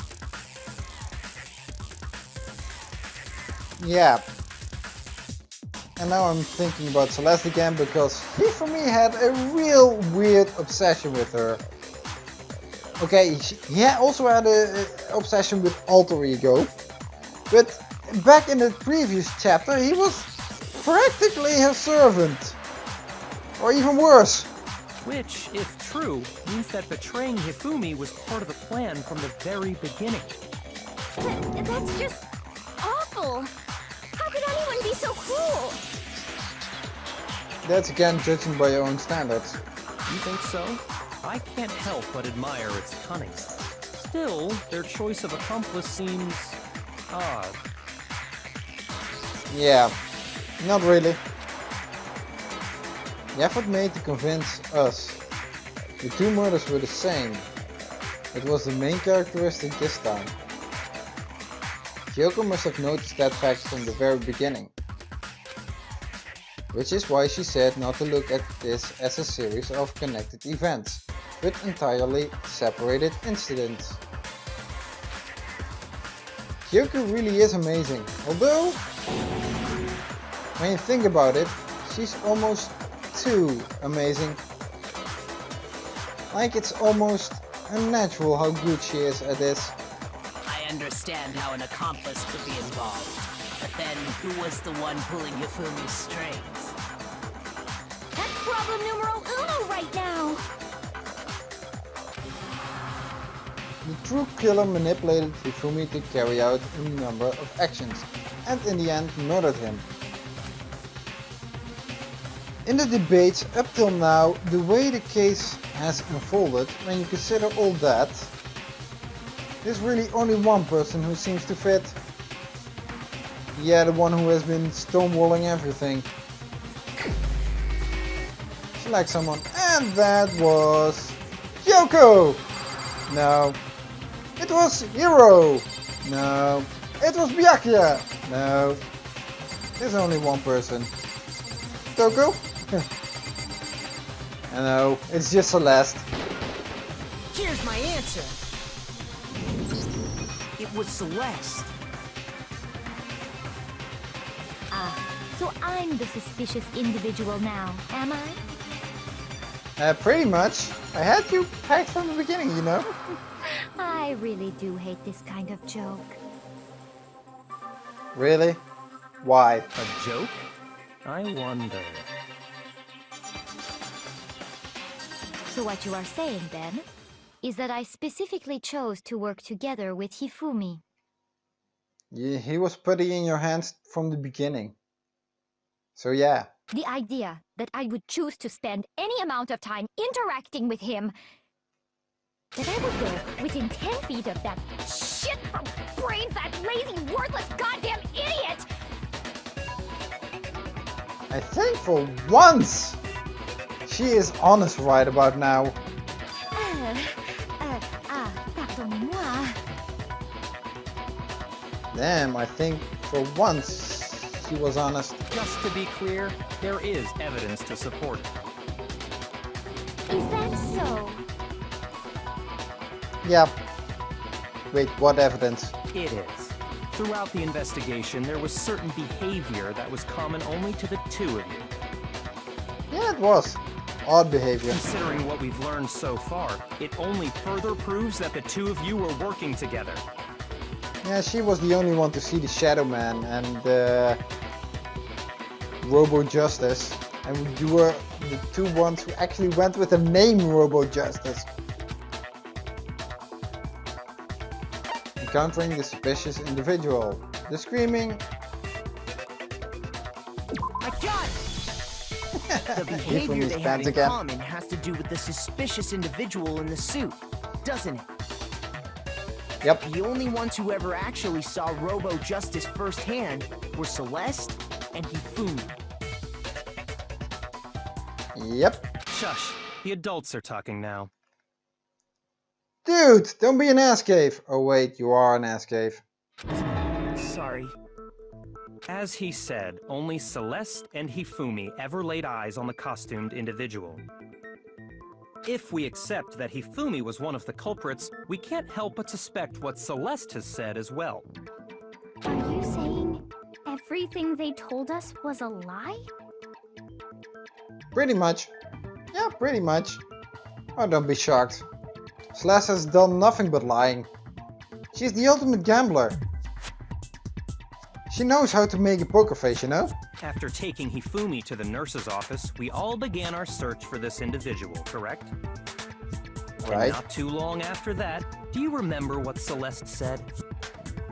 That she saw the Shadow Man on another floor. We have to repeat it again. I saw a shadow, something moving around at the top of the stairs. We headed to the second floor specifically because of what she claimed to have seen. Yep. Next, to draw us all to the physics lab up on the third floor, She let out a blood-curdling scream. which was also uncanny for her character. And when we'd all come to see what was wrong, what was it she said? She had seen the man again. Celeste, what's wrong? That was a rather intense scream for someone like you. I saw him, the strange costume man. He ran off as soon as I screamed. I was blocking the stairs, so he headed further down into the hallway and disappeared. Once she'd done her job of getting us all up to the physics lab, it was time for her partner to get to work. To move away. Oh no, die is play dead. Huh? That came from downstairs. It must have been Ifumi. He's in the nurse's office. Yeah, she was rather concerned about that. This is bad. Come on. We have to go back. It was to get us to divide into two groups. So that we would discover both bodies at the same time? Yeah. In fact, Celeste was precisely the one who proposed that we split up. She did, didn't she?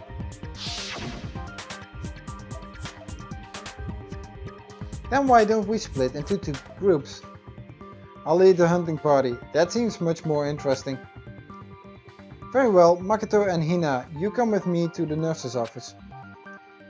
I will leave the capture of the suspicious individual to Toko and Byakuya and Sakura. Well, if Celeste and Hifumi were working together, all those chance events suddenly become connected. Nothing to say this time? And on top of that piercing cry of yours early on.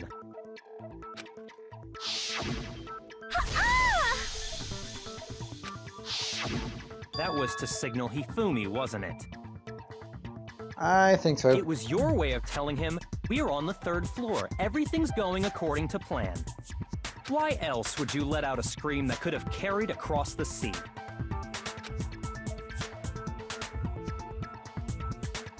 I just realized another strange thing. And that is? When we found Hifumi in the nurse's office, who we now know was only pretending to be dead.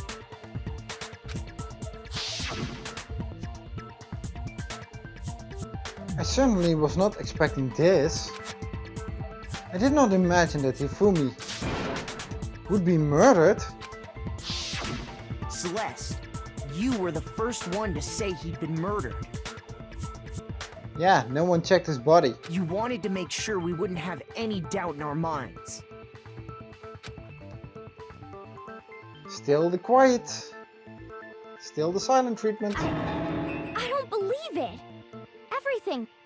The whole thing was one big act. Hina, you were with Celeste when Hifumi's body disappeared, right? Yeah. Yeah. I was feeling kinda sick, so Celeste took me to the bathroom.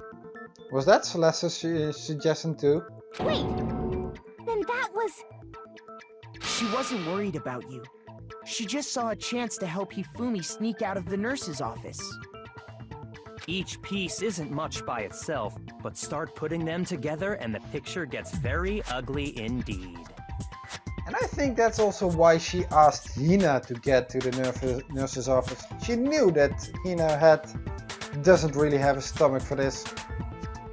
Although she could have asked Toko as well, but you know that Toko will never leave Byakuya's side. Wouldn't you agree, Celeste? I have no idea what you mean. Seriously? Don't bother trying to deny it. You made one fatal mistake. Yeah, getting Hifumi involved. Oh, did I? I didn't even catch it myself when you first said it, but looking back, I can say that one little slip-up was your undoing. What are you talking about? Getting nervous? I'm talking about what you said after Hifumi's body disappeared and we returned to the nurse's office. They must really be enjoying this. enjoying the scent of us standing around, frightened and confused. Is that weird? Well, it's rather out of character for her, but yeah, wait, what? Huh? Okay. We're all going to die here. We're going to die just like those guys died. Right, she didn't even know that Taka was dead already. She said guys. She didn't say Ifumi. She knew there were multiple deaths. Damn, I didn't catch that one either. I remember her saying that too, but I don't understand what's so strange about it. Hina and Celeste didn't know about Taka. That's strange. Then pay attention. Sakura, Toko, and I were first to discover Taka's body in the equipment room. Then Makoto showed up and told us Hifumi had been killed, so Sakura and I left with Makoto. Once we were in the hall, we ran into Celeste, and the four of us headed to the nurse's office. Now, the entire time we were together, none of us said anything about Taka being dead. Think about it. Celeste's comment doesn't make sense. It was completely out of place. True. True. Yeah, I see what you're talking about. Although I don't really get what it means. Seriously, just shut up. Just go along for the ride, will ya? You're out of the clear. You're in the clear already. You're no longer. And you're only sowing confusion. You hear that, Celeste? Everyone's having some trouble understanding. Could you repeat what you said? If you're really not the culprit, you shouldn't have any problem repeating it, right?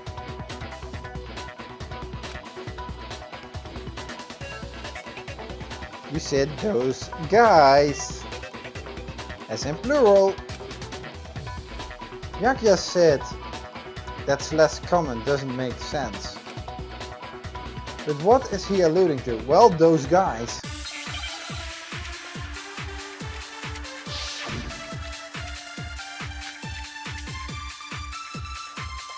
Wat komt het verhaal? 3. All I said was, they must really be enjoying this. Enjoying the sight of us standing around, frightened and confused. They must be positively elated. We are all going to die here. We are going to die, just like those guys died. And that is all I said. And that's all it takes to finish this. It's obvious, isn't it, what was so strange about Celeste's comment? Crap, I forgot. When she said that, she should only have known about Ifumi's death. Yeah, I forgot to get my bullet. With that in mind, what's so strange about what she said is... All I said was... let's go get my bullet. The sight of us, they must be.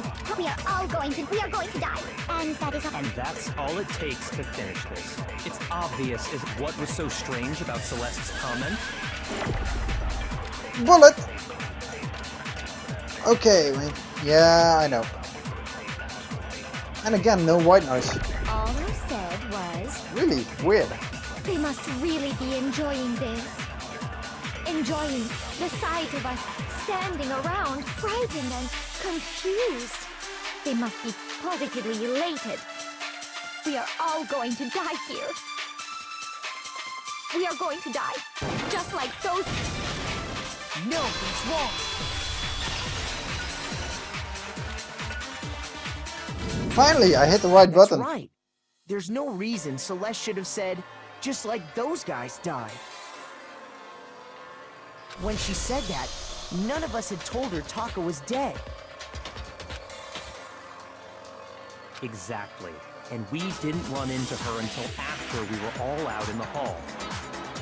So there was never any chance for her to have seen his body in the equipment room for herself.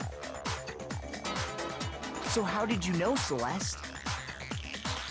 how did you know more than one person had been killed? And how did you know they were both guys? Yeah, Kyoko could have been killed as well. Because Kyoko had also disappeared, right? So she could have been dead too.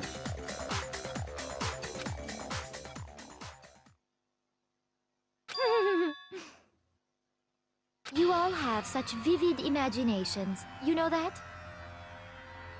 Yeah. Imaginations. You claim that I was lying when I told you about the suspicious person I saw. Then what about the picture I took? Maybe that was a setup. How do you explain this picture of the costumed villain dragging Hifumi away? Considering the costume is as stiff as it is, he can keep standing up and posing. We already pretty much confirmed that Hifumi was an accomplice to someone. So, and now you are actually telling that you took that picture. You just buried yourself with more evidence. It has to be some kind of setup, right? So let's put the suit on, and then she used the camera's timer to set up the picture. The camera doesn't have a timer. So quickly forgotten. You are the only one who could have possibly fit into that suit. That dude. Plus, I happen to know that this particular camera does not have a timer. Just what I said. In other words, it is an unassailable fact that this is a picture of Hifumi being dragged away. Not If really. everything I told you was a lie, how can this picture exist? Because the picture was a setup. Simple. Are we sure that's really a picture of the suspect dragging Hifumi away? What could you possibly mean by that? Simple. It wasn't Hifumi being dragged Surely away. there are other explanations than the one you've offered up. Hifumi is an accomplice, No. you know. There is no other explanation. Yeah, there is.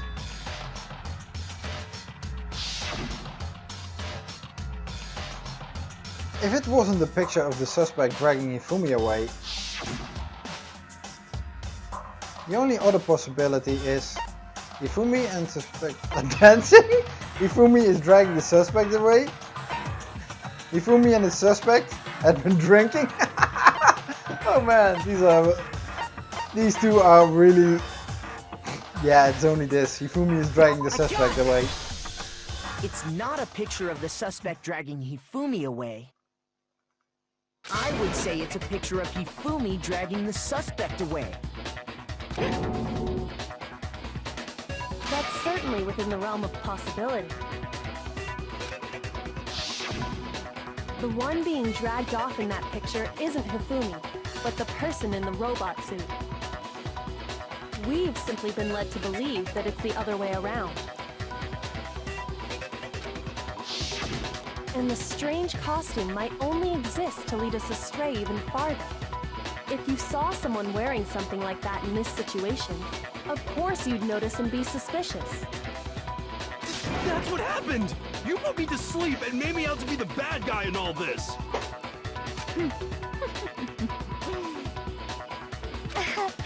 Such a thing is utterly impossible.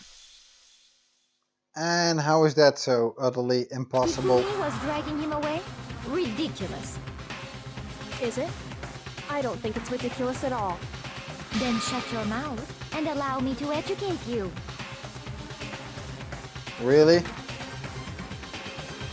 It's the last thing she can prove that there's no way Hifumi was dragging the suspect away. But is that really possible?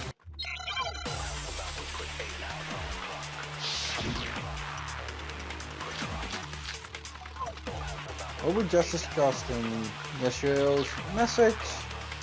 Over Justice blueprints. You dressed me up in that suit after I passed out! Then you just draped me across Hifumi and had him carry my weight! You tried to make me look like the bad guy! Like I said, ridiculous. As you can see in the picture, the suspect is standing perfectly upright. If the person inside the suit was unconscious, there's no way they could stand up straight like that. Then the fortune-telling idiot is the culprit after all! No way! No, it is.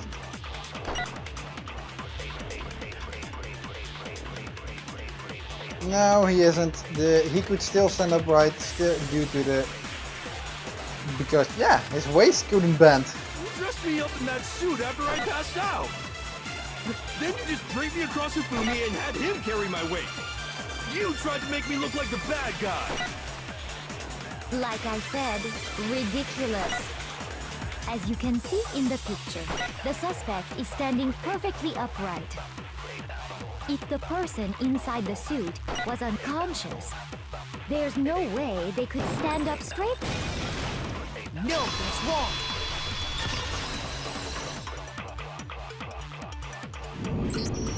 No. Even if the person inside the suit were unconscious, they could still stand up like that. Because that Robo-Justice suit had a certain characteristic.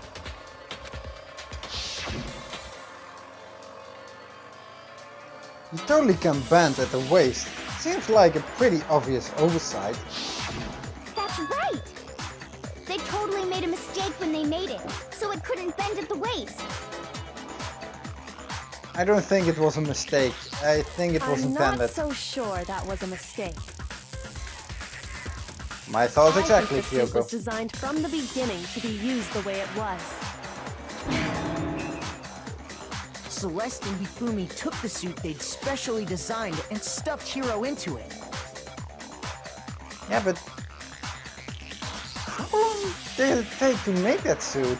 That's how they were able to fake that whole thing. The point of it all was to make us believe whoever was in the suit was to blame. Well then, I suppose this is checkmate. Checkmate? Yeah, pretty much.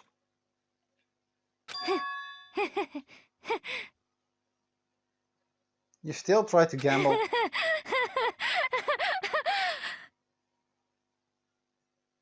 She does have a nice laugh though. That voice, man, that voice. I'm gonna be so sad afterwards. Now her voice is gone. I was wondering when it would stop rotating. What do you mean, checkmate? Jeez, don't creep me out like that. Celeste? Clearly, you want to cram me into your little guilty box. Well, there's one little problem. Have you already forgotten what Hifumi told us as he lay dying?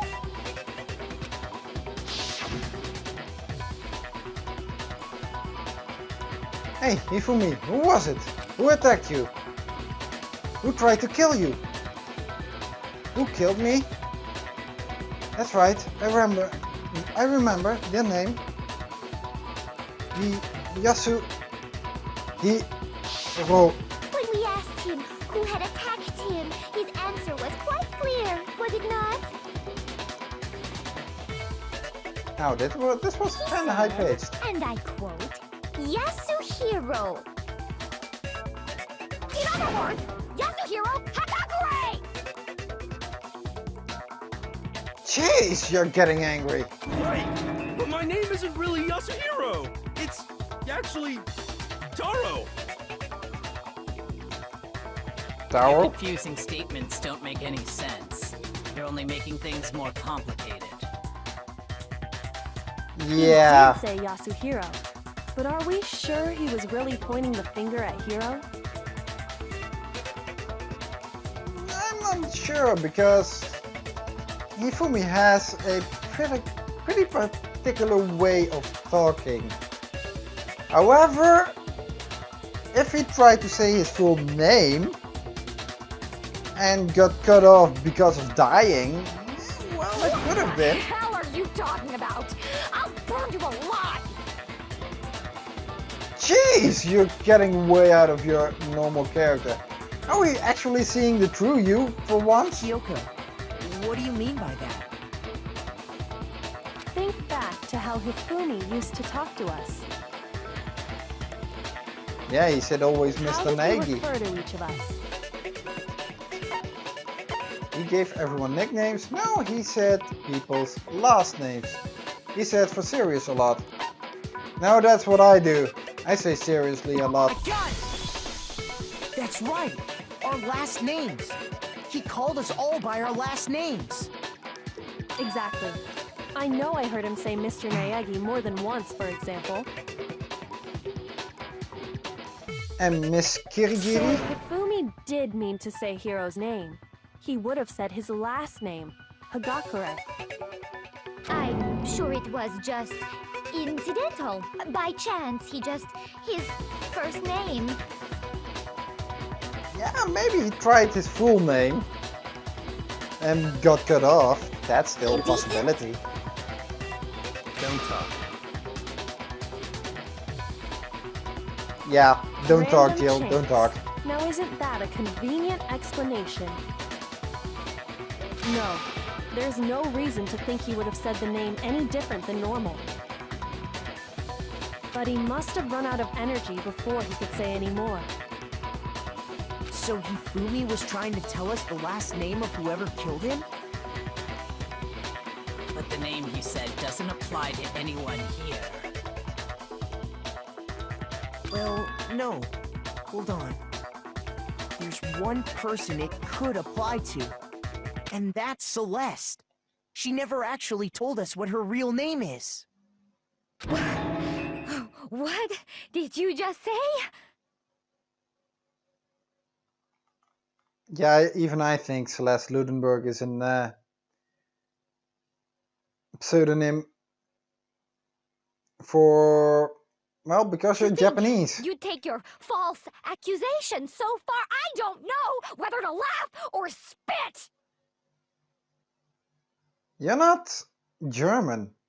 That's why. Come on! Enough with your idiotic blather! Yasuhiro is a loser's name! Do I look like a loser to you? At this moment, yeah. You've lost all composure. You've lost everything. Do I? What? Yes, you do. I think I've earned the right to be a little on edge. But like Okay, this? then fill us in. What's your real name? Make sure your ear holes are wide open and listen up! My real name is Celestia Ludenberg. Could you please stop making me repeat myself over and over again? That's a German name, while you are Japanese. That's pretty much established in the first chapter, or even in the prologue. You are Japanese with a German last name. No! Well, or Austria, one of the two. Celeste still won't give up, so then I have to do something to make her accept it. Well, the e-handbook.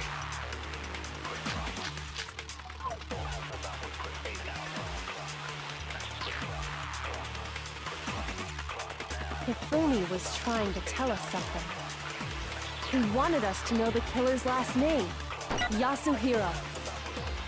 If there's one person here who might have that last name, It would have to be you, Celeste.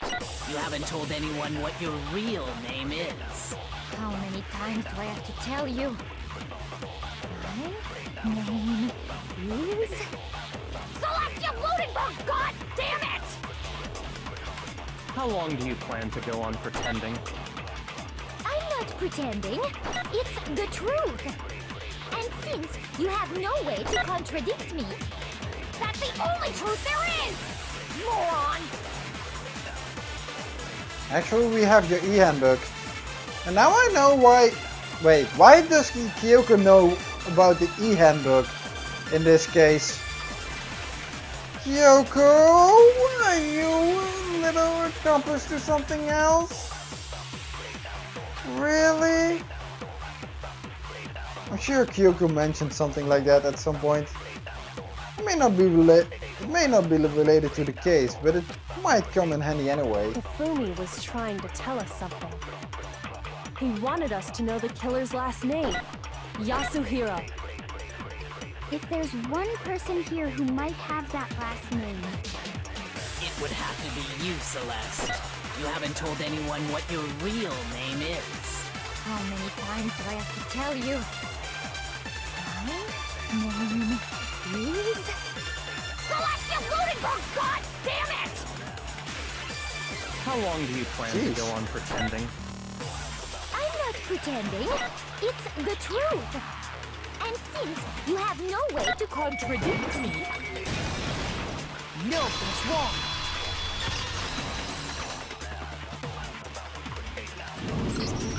That's it. The handbook. What? Anytime you turn your handbook on, it shows the owner's name when it boots up, right? Monokuma told us all about it before.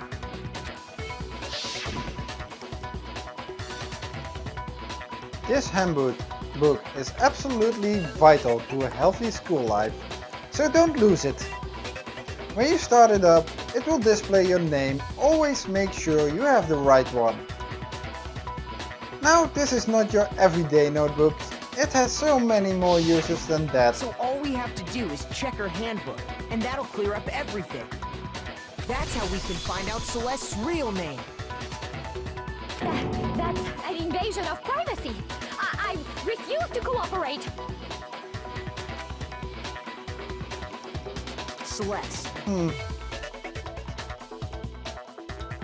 She's pretty much been driven into a corner. Can you please just What else tell can us we do? what really happened?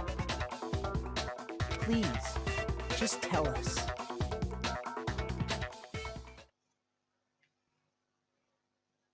Well, if she doesn't want Even to, maybe when we I'm can put in puzzle it check, together. it's just my nature not to give up. Because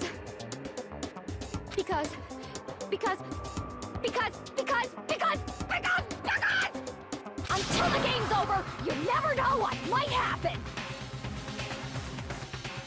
You see this as a game? Let me settle it. Let me go over the case again, from the beginning, and shed light on all your crimes. And that'll bring everything to an end.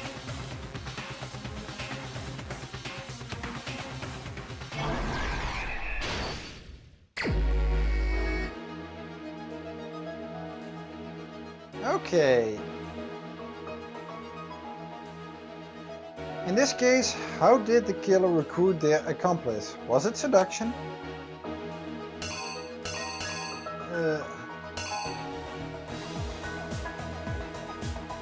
Why is that one here?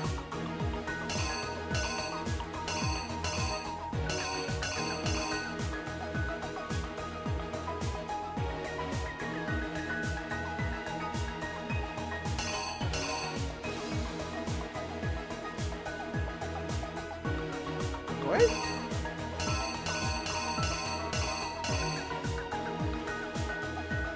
Okay. How did it... Maybe by bribing something? I think that one is wrong, but you never know. What time did killers call their victim to the rec room? Well, about 1 o'clock or something.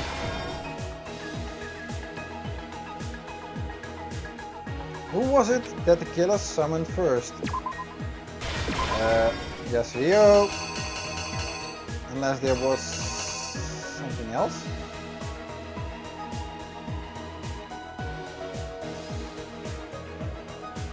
They knocked him out, then stuffed him in the robo-justice suit to falsify their evidence.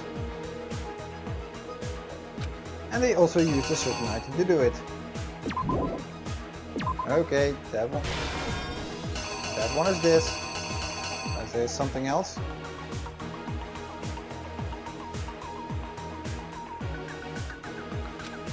What time was Taka supposed to come? Somewhere around 6. Jeez, they even have his figure right here. The Justice Hammer that was used to kill Taka. What number was it? Wasn't that 4, I think.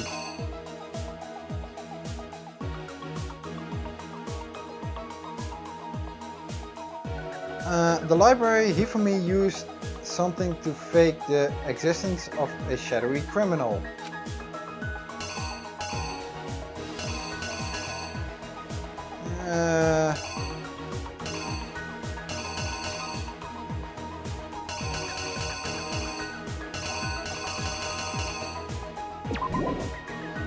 Justice Hammer 2.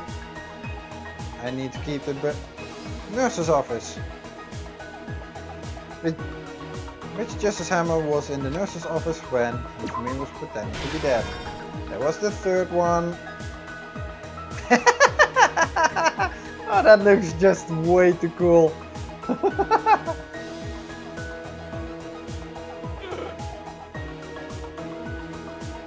We know it's Celeste. Really? Do you have to make it like that? And it's even more obvious because these 5 are playing there, while Kyoko and Hiro were absent. There's only one left.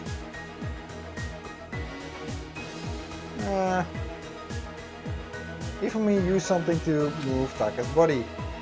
Well, the tarp and the trolley. Or the dolly is it, not trolley.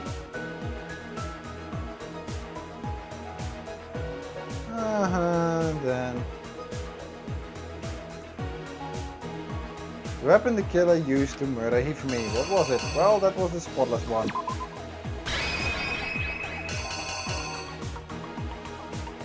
Only I'm not too certain about the bag of chips, actually. I think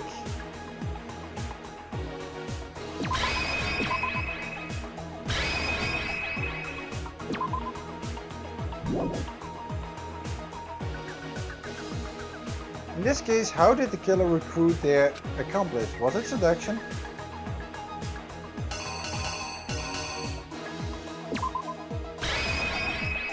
I think I need to do this.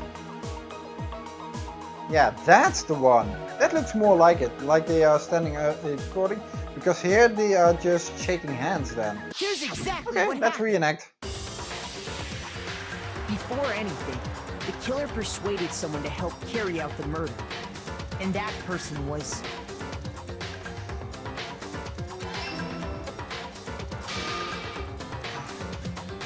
I knew it! With an accomplice, the killer was able to execute a number of otherwise impossible schemes. I knew it!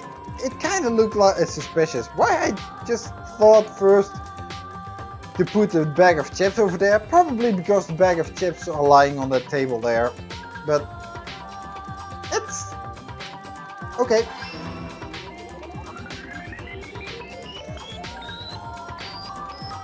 First, they convinced someone to meet them in the rec room last night at 1 in the morning. That someone they met with was Hiro. The murderous duo intended to pass Hiro off as the prime suspect. So when they met up with him, they drugged him, knocked him out, and stuffed him into the Robo-Justice suit.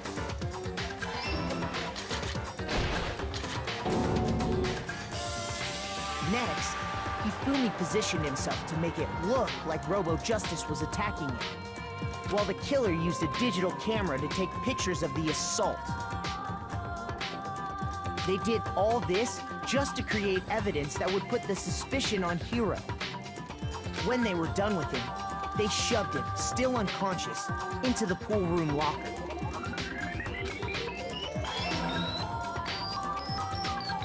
And then finally, at 6 a.m., they moved into the murder phase of their plan. They called Taka to the equipment room.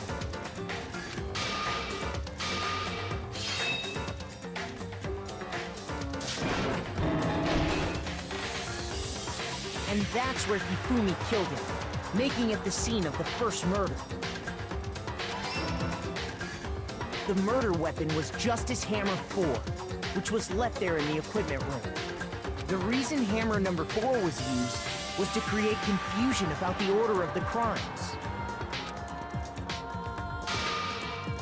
So, next they falsified 2 more assault incidents. For these attacks, the killers pretended to be the victims to solidify Robo Justice as the suspect. The first fake incident was the attack in the rec room. There, the killers wanted us to see Justice Hammer 1 and the Robo Justice pictures they'd taken. They wanted to make sure we bought the surprise attack store. The second fake incident was the attack in the library. This time, they planted Justice Hammer 2 and an injured Hifumi to sell us that story.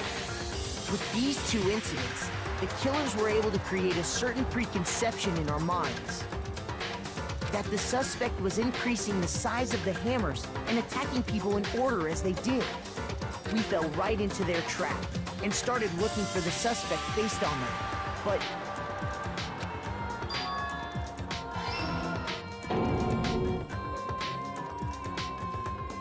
while we did that, we left Hifumi alone in the nurse's office.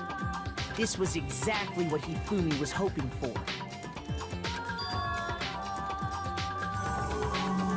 He took a blood packet from the refrigerator and Justice Hammer 3 and turned the room into a crime scene in which he himself had apparently been brutally murdered. He let out a scream to draw us back, and when we returned, that's what we found. Meanwhile, the other group that had been out searching found Taka's body at the same time. So when we heard the body discovery announcement, we naturally assumed it was for Hifumi. We left the nurse's office, and Hifumi once again took advantage of the situation. He simply got up and made his escape. When we learned his body had disappeared, we all rushed back to the nurse's office. And once again, Hifumi had the chance he was waiting for. This time, he snuck into the equipment room.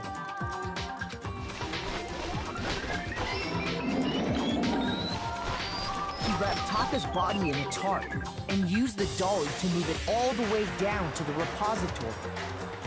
That explains how each of the bodies disappeared. But even Hifumi didn't know what the true killer had in mind for their final act.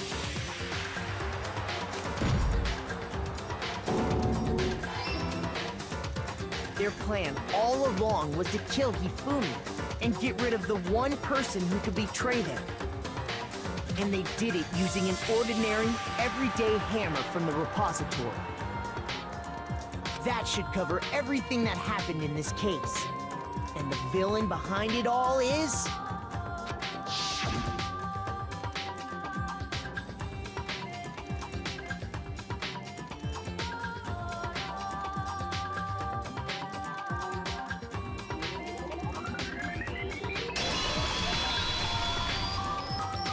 Celeste! Sorry, you lose. Ooh, she's not gonna like that. Lost? Yeah, your gamble didn't pay off this time. I lost? Yep. When was the last time I was forced to utter such words? It's hard, isn't it? You gotta... Well... Most people get used to it once in a while. They hang heavy around my neck. In this case... That could be probably your end, yeah. Then you admit it? You're the killer? Listen to you, trying to take charge, as if you're my private instructor. No, we just want to know why. I, Celestia Ludenberg. Actually, Kyoko, Yasuhiro is fine. Oops. That was a little bit quick. Kyoko? So, you finally accepted it. I'm the kind of person, once I've lost, I don't like things to drag on. Wait, what happened to your voice? Even your voice was fake? Interesting.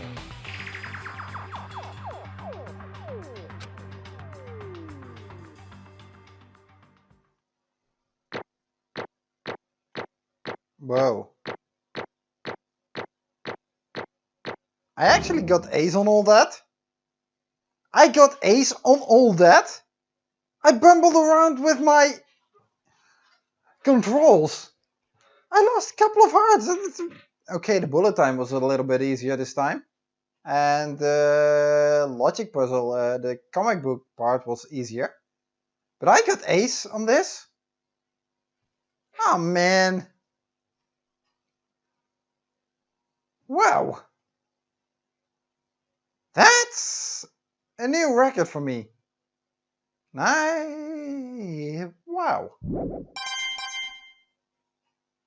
98? Oh well. Okay, Monokuma. I'm ready to begin. Wait, what? No. I don't want to lose that beautiful voice of yours. Even if it does sound a bit different now. Or, no. I suppose this is the end, isn't it?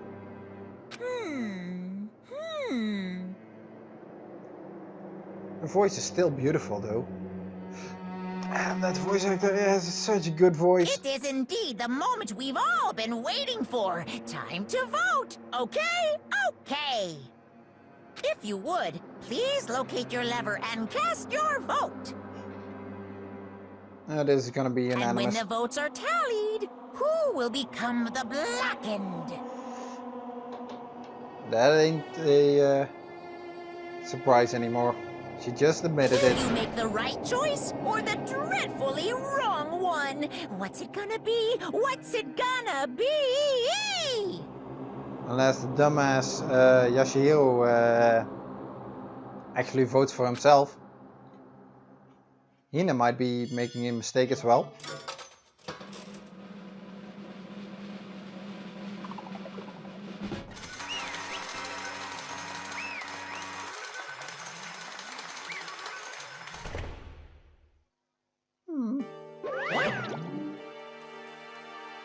It's basically formality at this point, but once again, you're totally correct.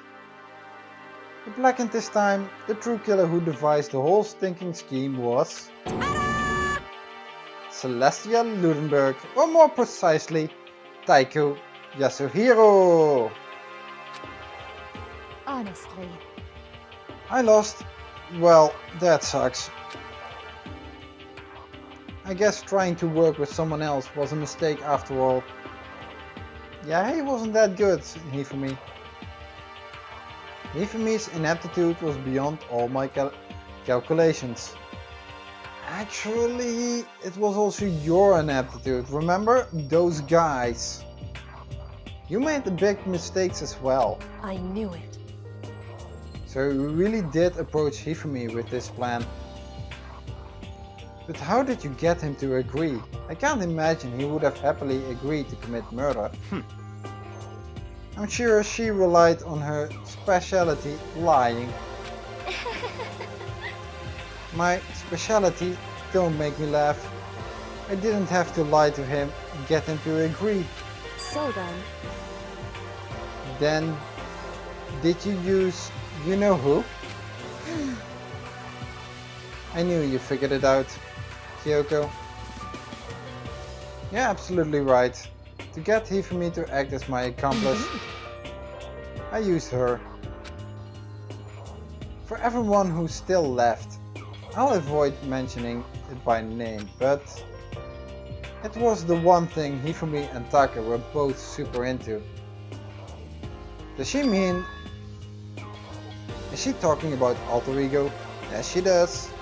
Yes, she does. Say what? What? What are you talking about? Nothing that you need to concern yourself with, Monokuma. Just a second. Don't interrupt. We're in the middle of a very important conversation. Yeah, the adults are talking. Please stay out of this. Or better yet, the important people are talking. I'm totally out of the loop, as usual. How sad. And you're asking why? Really? With your actions, it doesn't surprise me at all. In other words, Then you're the one that stole it. Indeed. That's right. I see. And you used it to drag Hifumi into the plan you'd come up with. Right again. Last night, after we had our meeting about how it disappeared, I paid Hifumi a little visit.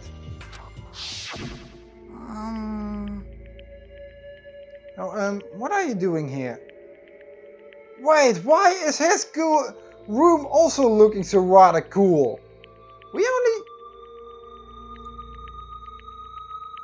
He has such... Well, I wouldn't say nice stuff, but he has a decorated room. He even has special pillows and special...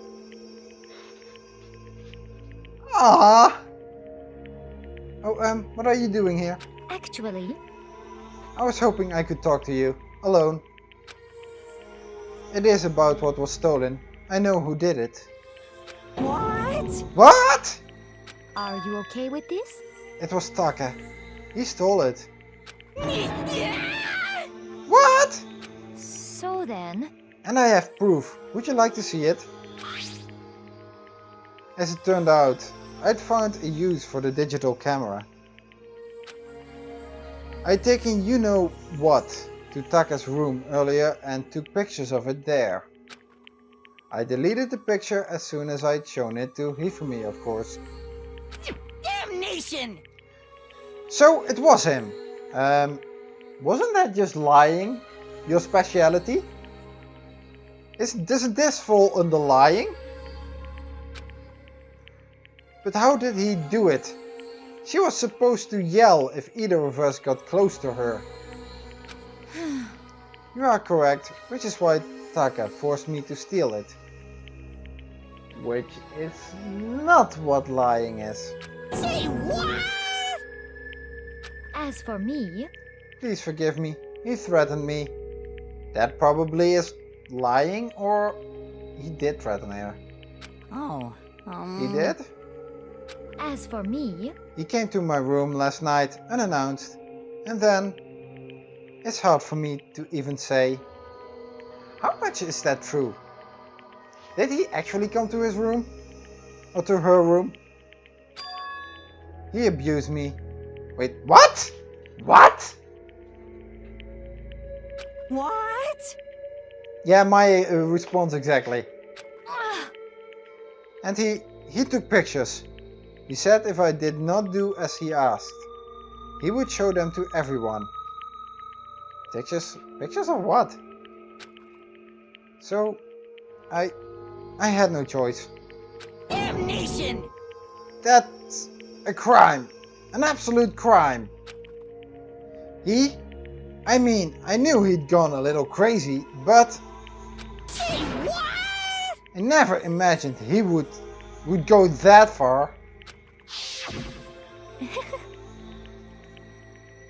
It was amazing how completely he bought it. I can't express how enjoyable that was. I'm about to say something I've never said before in my life. Completely unforgivable! I'm going to kill him! I'm going to fucking kill him! most unfortunate. Wait, please. If you go now, you'll be playing right into his hands. Huh? Actually, Taka is planning to use her to escape. And he has made you his target. What? Escape? You don't mean?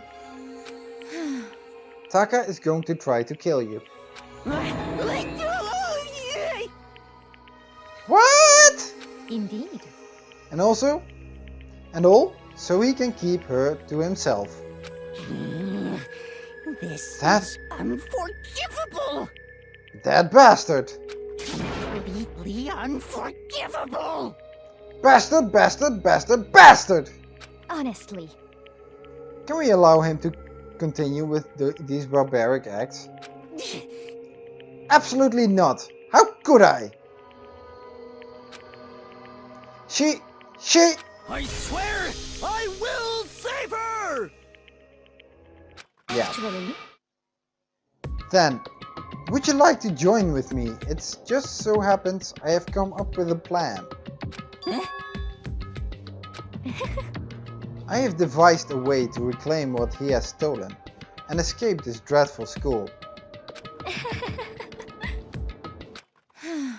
And with that, it is complete. What are you talking about? Oh, nothing. Hifumi agreed without a second thought.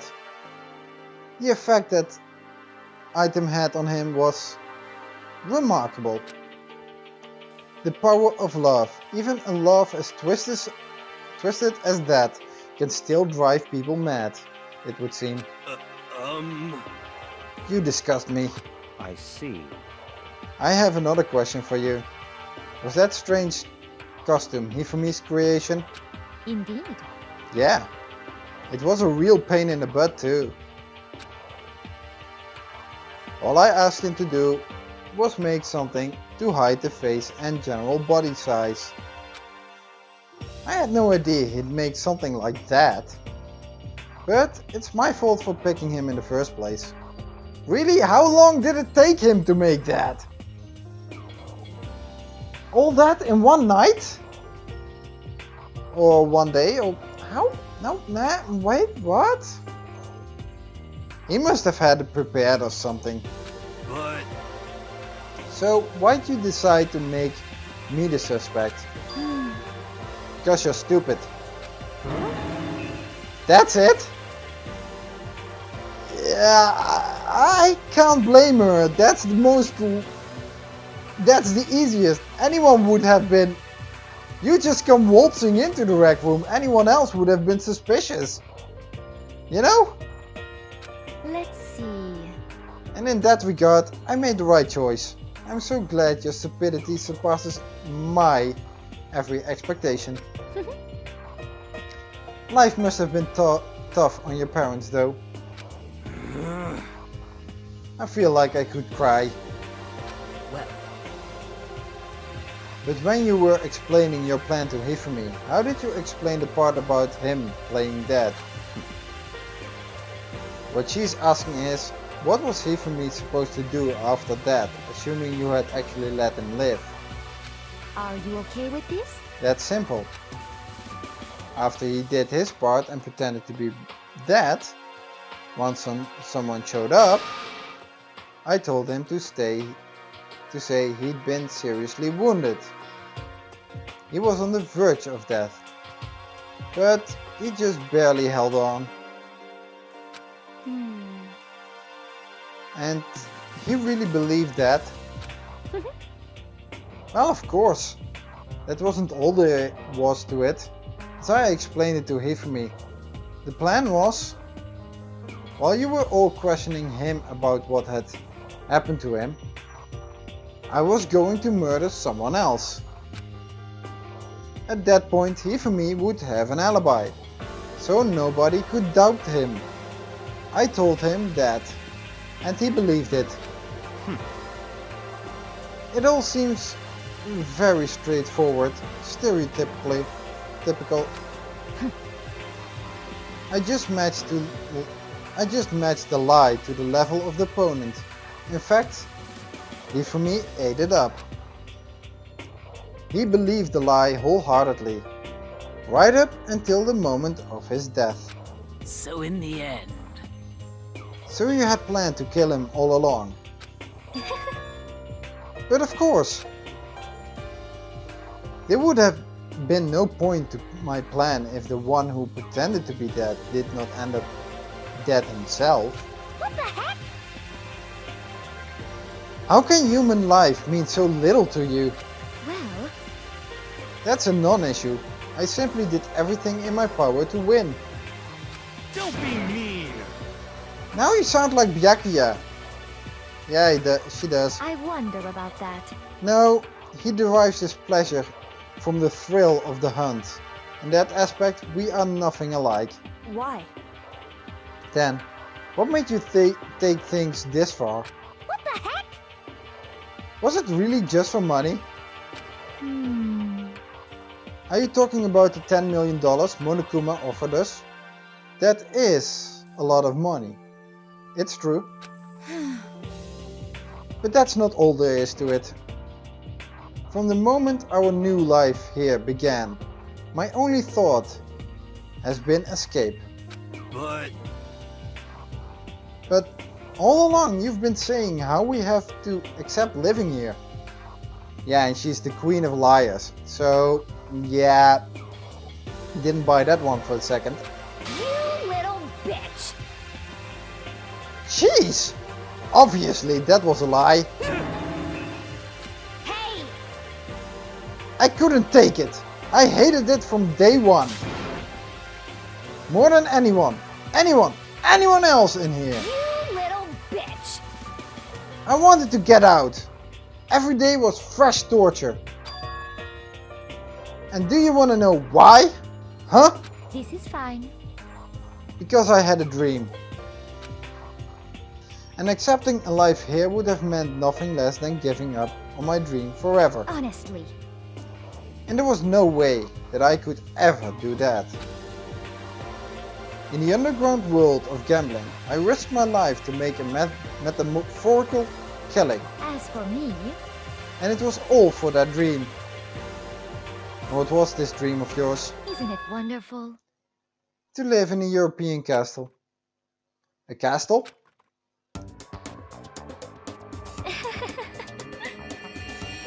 And to gather handsome men from all over the world to serve as my butlers / bodyguards. Jeez, this looks like a creepy one. This looks like out of some kind of horror vampire movie or something. Well, I was going to make them dress up like vampires and satisfy my every... A vampire movie. How cliche. I got it at the right end, I guess. Once I obtained that, I would have created a perfectly aesthetic world of decadence. This is fine. Living the rest of my life there was my only dream, my only goal. That's what life is all about. Combined with my own winnings, Monokuma's $10 million would have made that dream a reality. I got right to the edge, but There is nothing to be done. unfortunately my dream has been scattered to the wind. Still, I don't have any regrets. I pursued my dream till the very end. So why would I? Just the worst. You sound so passionate, but you were really able to kill your own friends for it. Oh, Are you asking me to feel guilty? That's a pointless endeavor. I think nothing of sacrificing others for my own ends. I feel nothing. Really, you don't feel anything? do you understand? That's all there is to me. That's what makes me complete. Isn't it terrifying how different our values are? There's simply no room for understanding. What is this? That's what we should be saying. And plus, how can you be so calm? Don't you realize you're about to die? Why aren't you scared? My ability to lie is unrivaled, and I take pride in that. It's not just other people. I can even fool my own emotions. The conscious deceives the unconscious. That's why you're not scared? Yes, indeed. That's right. I don't fear death. Kill me however you like. But you know, if I could be reincarnated, if I had a choice, then Isn't it wonderful? I think I would like to come back as a Marie Antoinette. As a what? I have to Google that. Hey, We just get executed again. Wait, what? Man, I have to brush up on history.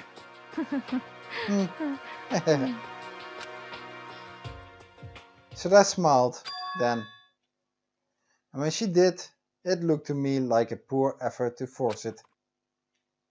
She claimed she could fool her own feelings. But that statement itself must have been her final lie. And that weak, fake smile is what betrayed her. Thrills, chills, kills! You all done? Okay, then let's get rolling. The black and disturbed the beast and must pay the price. Then I prepared a very special punishment. For her, the ultimate gambler. Let's give it everything we've got. It's punishment time! I guess I'll let Kyoko hold on to this. What? This is... Will it really give you the hope you're looking for? I can't say I ever saw it that way. Which is why... Actually, it's not important. Well then, take care, everyone. Perhaps we'll meet again, in another life. I'm gonna miss that voice.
Those get creepier by the moment.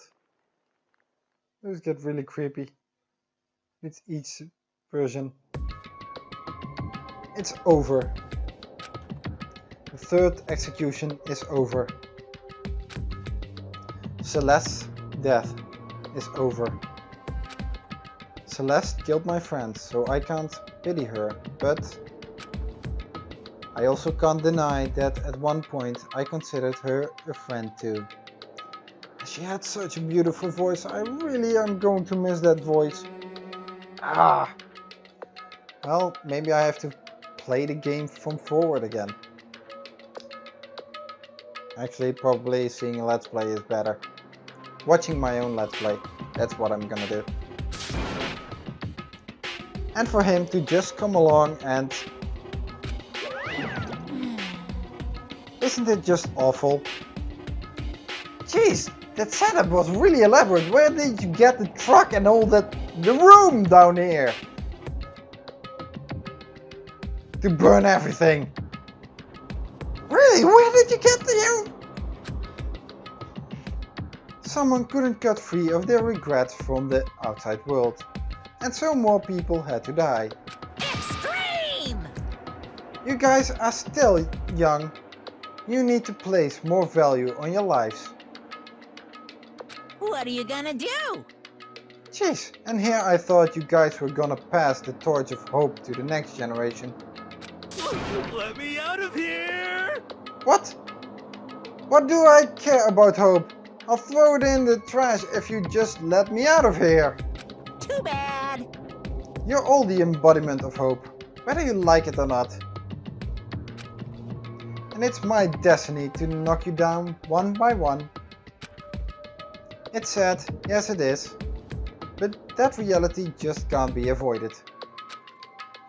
Don't talk like you're not responsible. How long are you gonna make us keep going through this?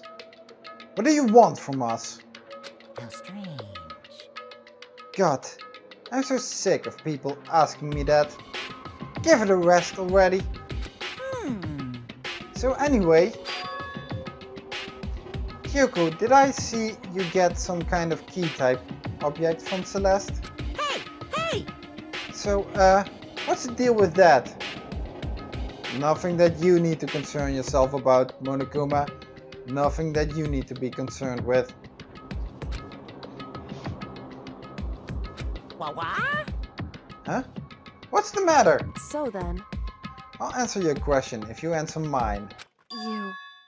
What did you do? What did you do to me? Ooh. What? Hey, Answer me. What did you do to my body? What happened to her body? Ooh. How Wow. exciting. Oh man, oh jeez. Oh man, oh jeez. What do you mean? What did I do? I have no idea. I don't know anything about it.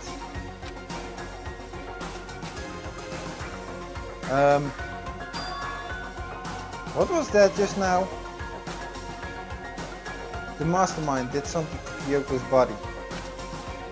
What does that mean? Hello. Okay, things are getting kinda awkward. I think it's about time I got out of here. Well, Meanwhile, you guys can go on enjoying your school life. If you get lonely, give me a shout. Not that I'll do anything about it, of course. see ya later. See ya! Monokuma disappeared, leaving us all depressed and in despair. Although it wasn't all despair, there was one small hope. Hey Kyoko, Monokuma already mentioned it, but what's that key that Celeste gave you? so... Most likely, it's a key to one of the dressing room lockers. Huh? What? Then that means... Celeste probably hid it in there. Hey, I suppose sometimes it's easiest to miss what's right beneath your nose. Well then, we'd better go check. Indeed. Good idea. We left the courtroom and rushed to the dressing room. As we approached the dressing room, Kyoko looked back at us and said, Hey, I'm going to go on alone from here. Everyone else head to the dining hall. I'll check in with you later. What? Why exactly are you going alone? so... Do you even have to ask? As she spoke, she glanced quickly at the surveillance camera. Come on. That's not what I mean. Why you? There's still the risk of a spy, you know? Then I'll go too. What? You? Please, let me go. Standing here arguing is just going to draw more attention to us. Goodbye. Do whatever you want. Thank you, Byakuya. well then. Then it's up to you now. Yo! I'm gonna go to the dining hall, okay? So Makoto and Kyoko are gonna go together? Does that mean what I think it means? Okay. Good luck, Makoto. Girls like her are total pushovers, and you show a little backbone. Wait, what? Hina? That's not... Hina? I tried to forget what Hina said. Everyone headed to the dining hall, leaving me and Kyoko there alone. Shall we go? Well, shall we? Yeah. So then, We need to get into that locker. Kyoko took the key Celeste had given her and unlocked the locker. And as the locker swung open, we saw... You're really cool. Good morning! It's been a while, hasn't it? It's safe, thank goodness. I'd never heard Kyoko sound so relieved. It was like she was speaking from the bottom of her heart. Yeah, for being so stoic. She kinda was opening up. I did just what Celeste asked. I didn't say a word. I stayed quiet the entire time. So, Oh, and I think I might be able to open the last set of files soon. Maybe as early as tomorrow. I'm doing my best, so please wait just a while longer. Can you give a summary of what you already opened? So now we can officially say the case is closed.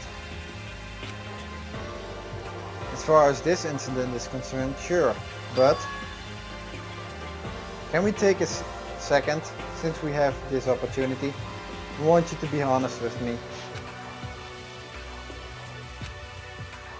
Kyoko, please tell me. What are you trying to do all on your own here at the school? you... Is that why you wanted to come here with me? However, Regardless, that's not something you need to know right now. Actually, we do. It's starting to get suspicious. So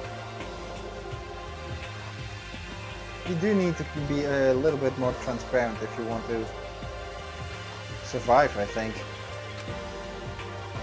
I don't need to know. Yeah, we do. Yes, we do. That just makes me even more worried. what? Worried? Like what happened during the investigation this time. You disappeared and we didn't see you again. Without warning, without explanation. When you do that, Indeed. it's only natural that they think I'm the mastermind spy, right? And you too? No. I believe in you. What? You believe in me? Isn't it obvious? People believe in their friends, right? That's why I want you to tell me. And I want you to believe in me too. Because we're friends. I understand. It's true. Then maybe I can believe in you. Just a little bit more. Then. That's fine. Fine, I'll tell you. I'll tell you why I've been disappearing and where I've been going. You see? What I heard from Kyoko then was... well, frankly, it kind of blew my mind. Right after I told Kyoko I believe in her, she told me a story that was, well, almost unbelievable. I decided I had to confirm what she told me with my own two eyes, so I waited for nighttime to come. And when it did, I went into action.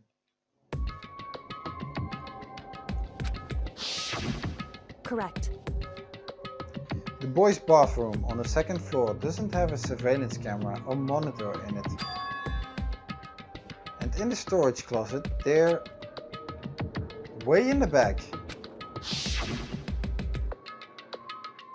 She said it was way in the back of the boys' bathroom storage closet, but could Kyoko really be right about this? Ooh, could I go somewhere else? What Kyoko told me about, I have to see it for myself. It's way in the back of the boys' bathroom. Ah, it's not going to let me. No, it's not. So I could try to go somewhere else, but it's not going to let me.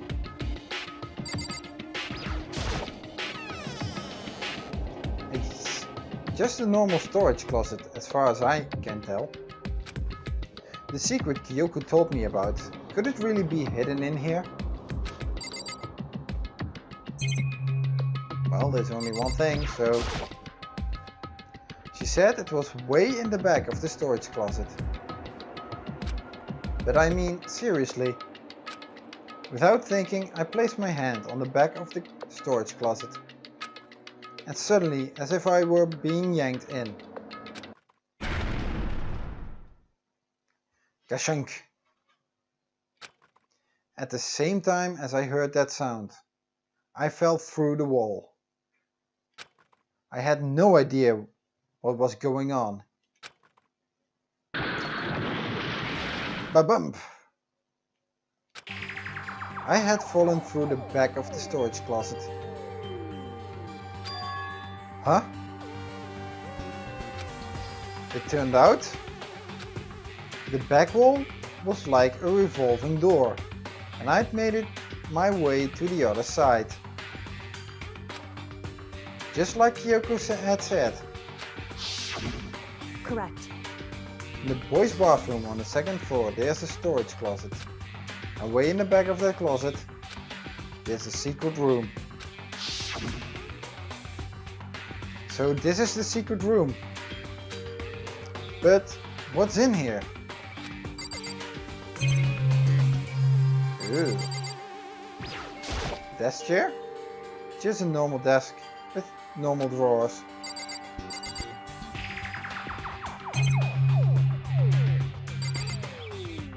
Huh.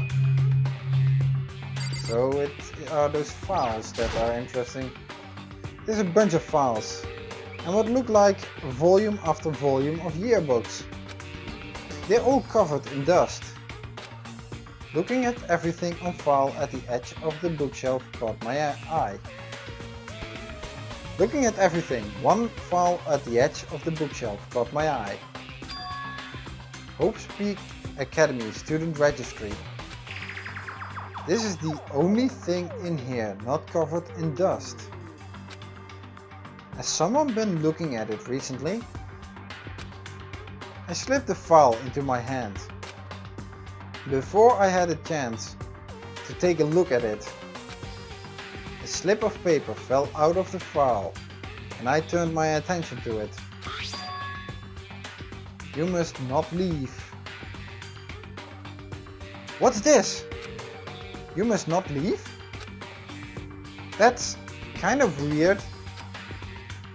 I could understand if it said like, I can't leave, but you must not leave? Yeah, that's pretty crazy. What? What is this? My head feels funny. This strange sensation. It's like deja vu. Those words, you must not leave. I've seen them. Somewhere before. But I can't quite remember. What do I know?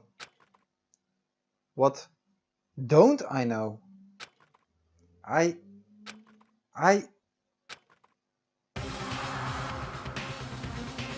Wait, what? Who was that? A strange sound rang out through my head. It felt like it was shaking my brain back and forth. And then? Darkness. I don't understand what's happening. I don't know what started it. It's all over. And with that, I opened my eyes. I didn't know how long it had been.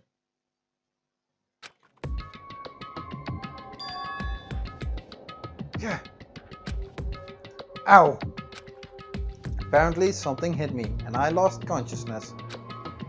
That's all I understood. The dull throbbing pain in my head proved that much, at least. And everything is gone.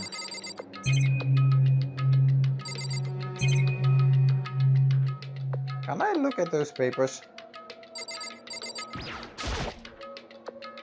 Just a normal desk with drawers.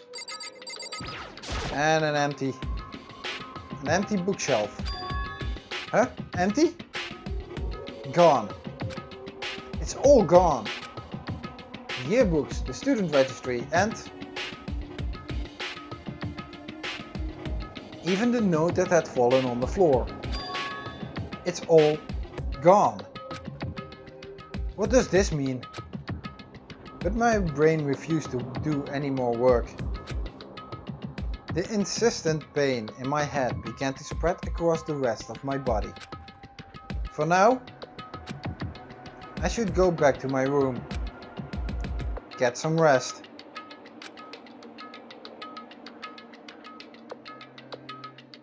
My body was heavy with pain, my mind heavy with thought.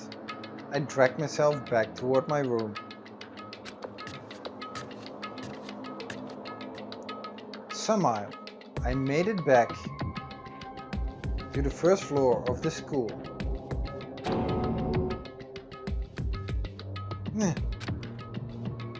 The farther I walked, the more I felt. Things are getting blurry. Can't see in front of me. Couldn't stop myself from collapsing right there. And after that...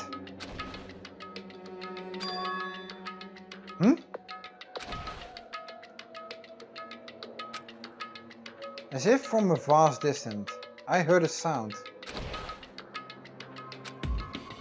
It was faint but undeniable. That sound. It's coming from the gym. As I desperately hauled my shaky frame toward the gym, the sound got stronger and stronger.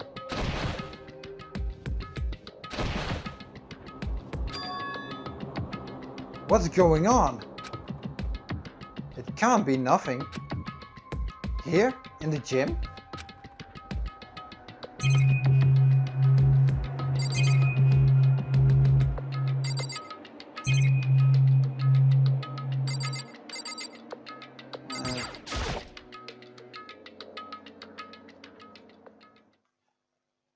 I didn't make a sound as I opened the door to the gym. The sounds coming from inside, meanwhile, only intensified that much more. Gotcha! Fuck you!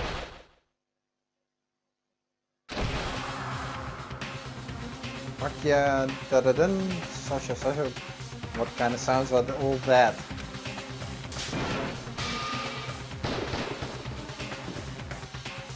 What the heck?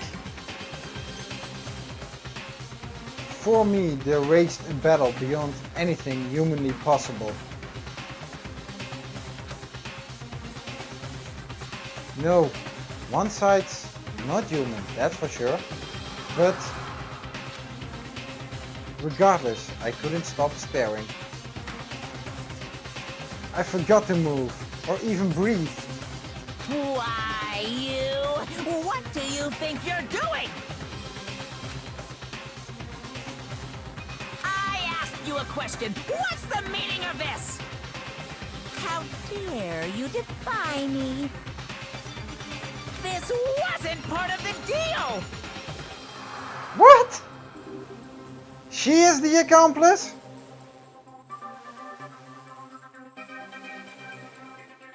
I saw that one coming. The deal? I've made a decision. I will no longer retreat, no longer compromise, no longer regret. I've made my decision. I'm going to resist you. Okay. But you do realize what will happen if you go through with this, right? What the heck is happening right now? You haven't forgotten, have you? What I'm holding hostage? What is he holding hostage? What the heck?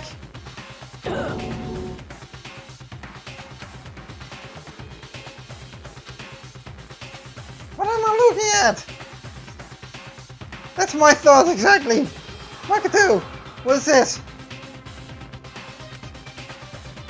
What am I hearing? A hostage? Then could it be the mastermind spy is...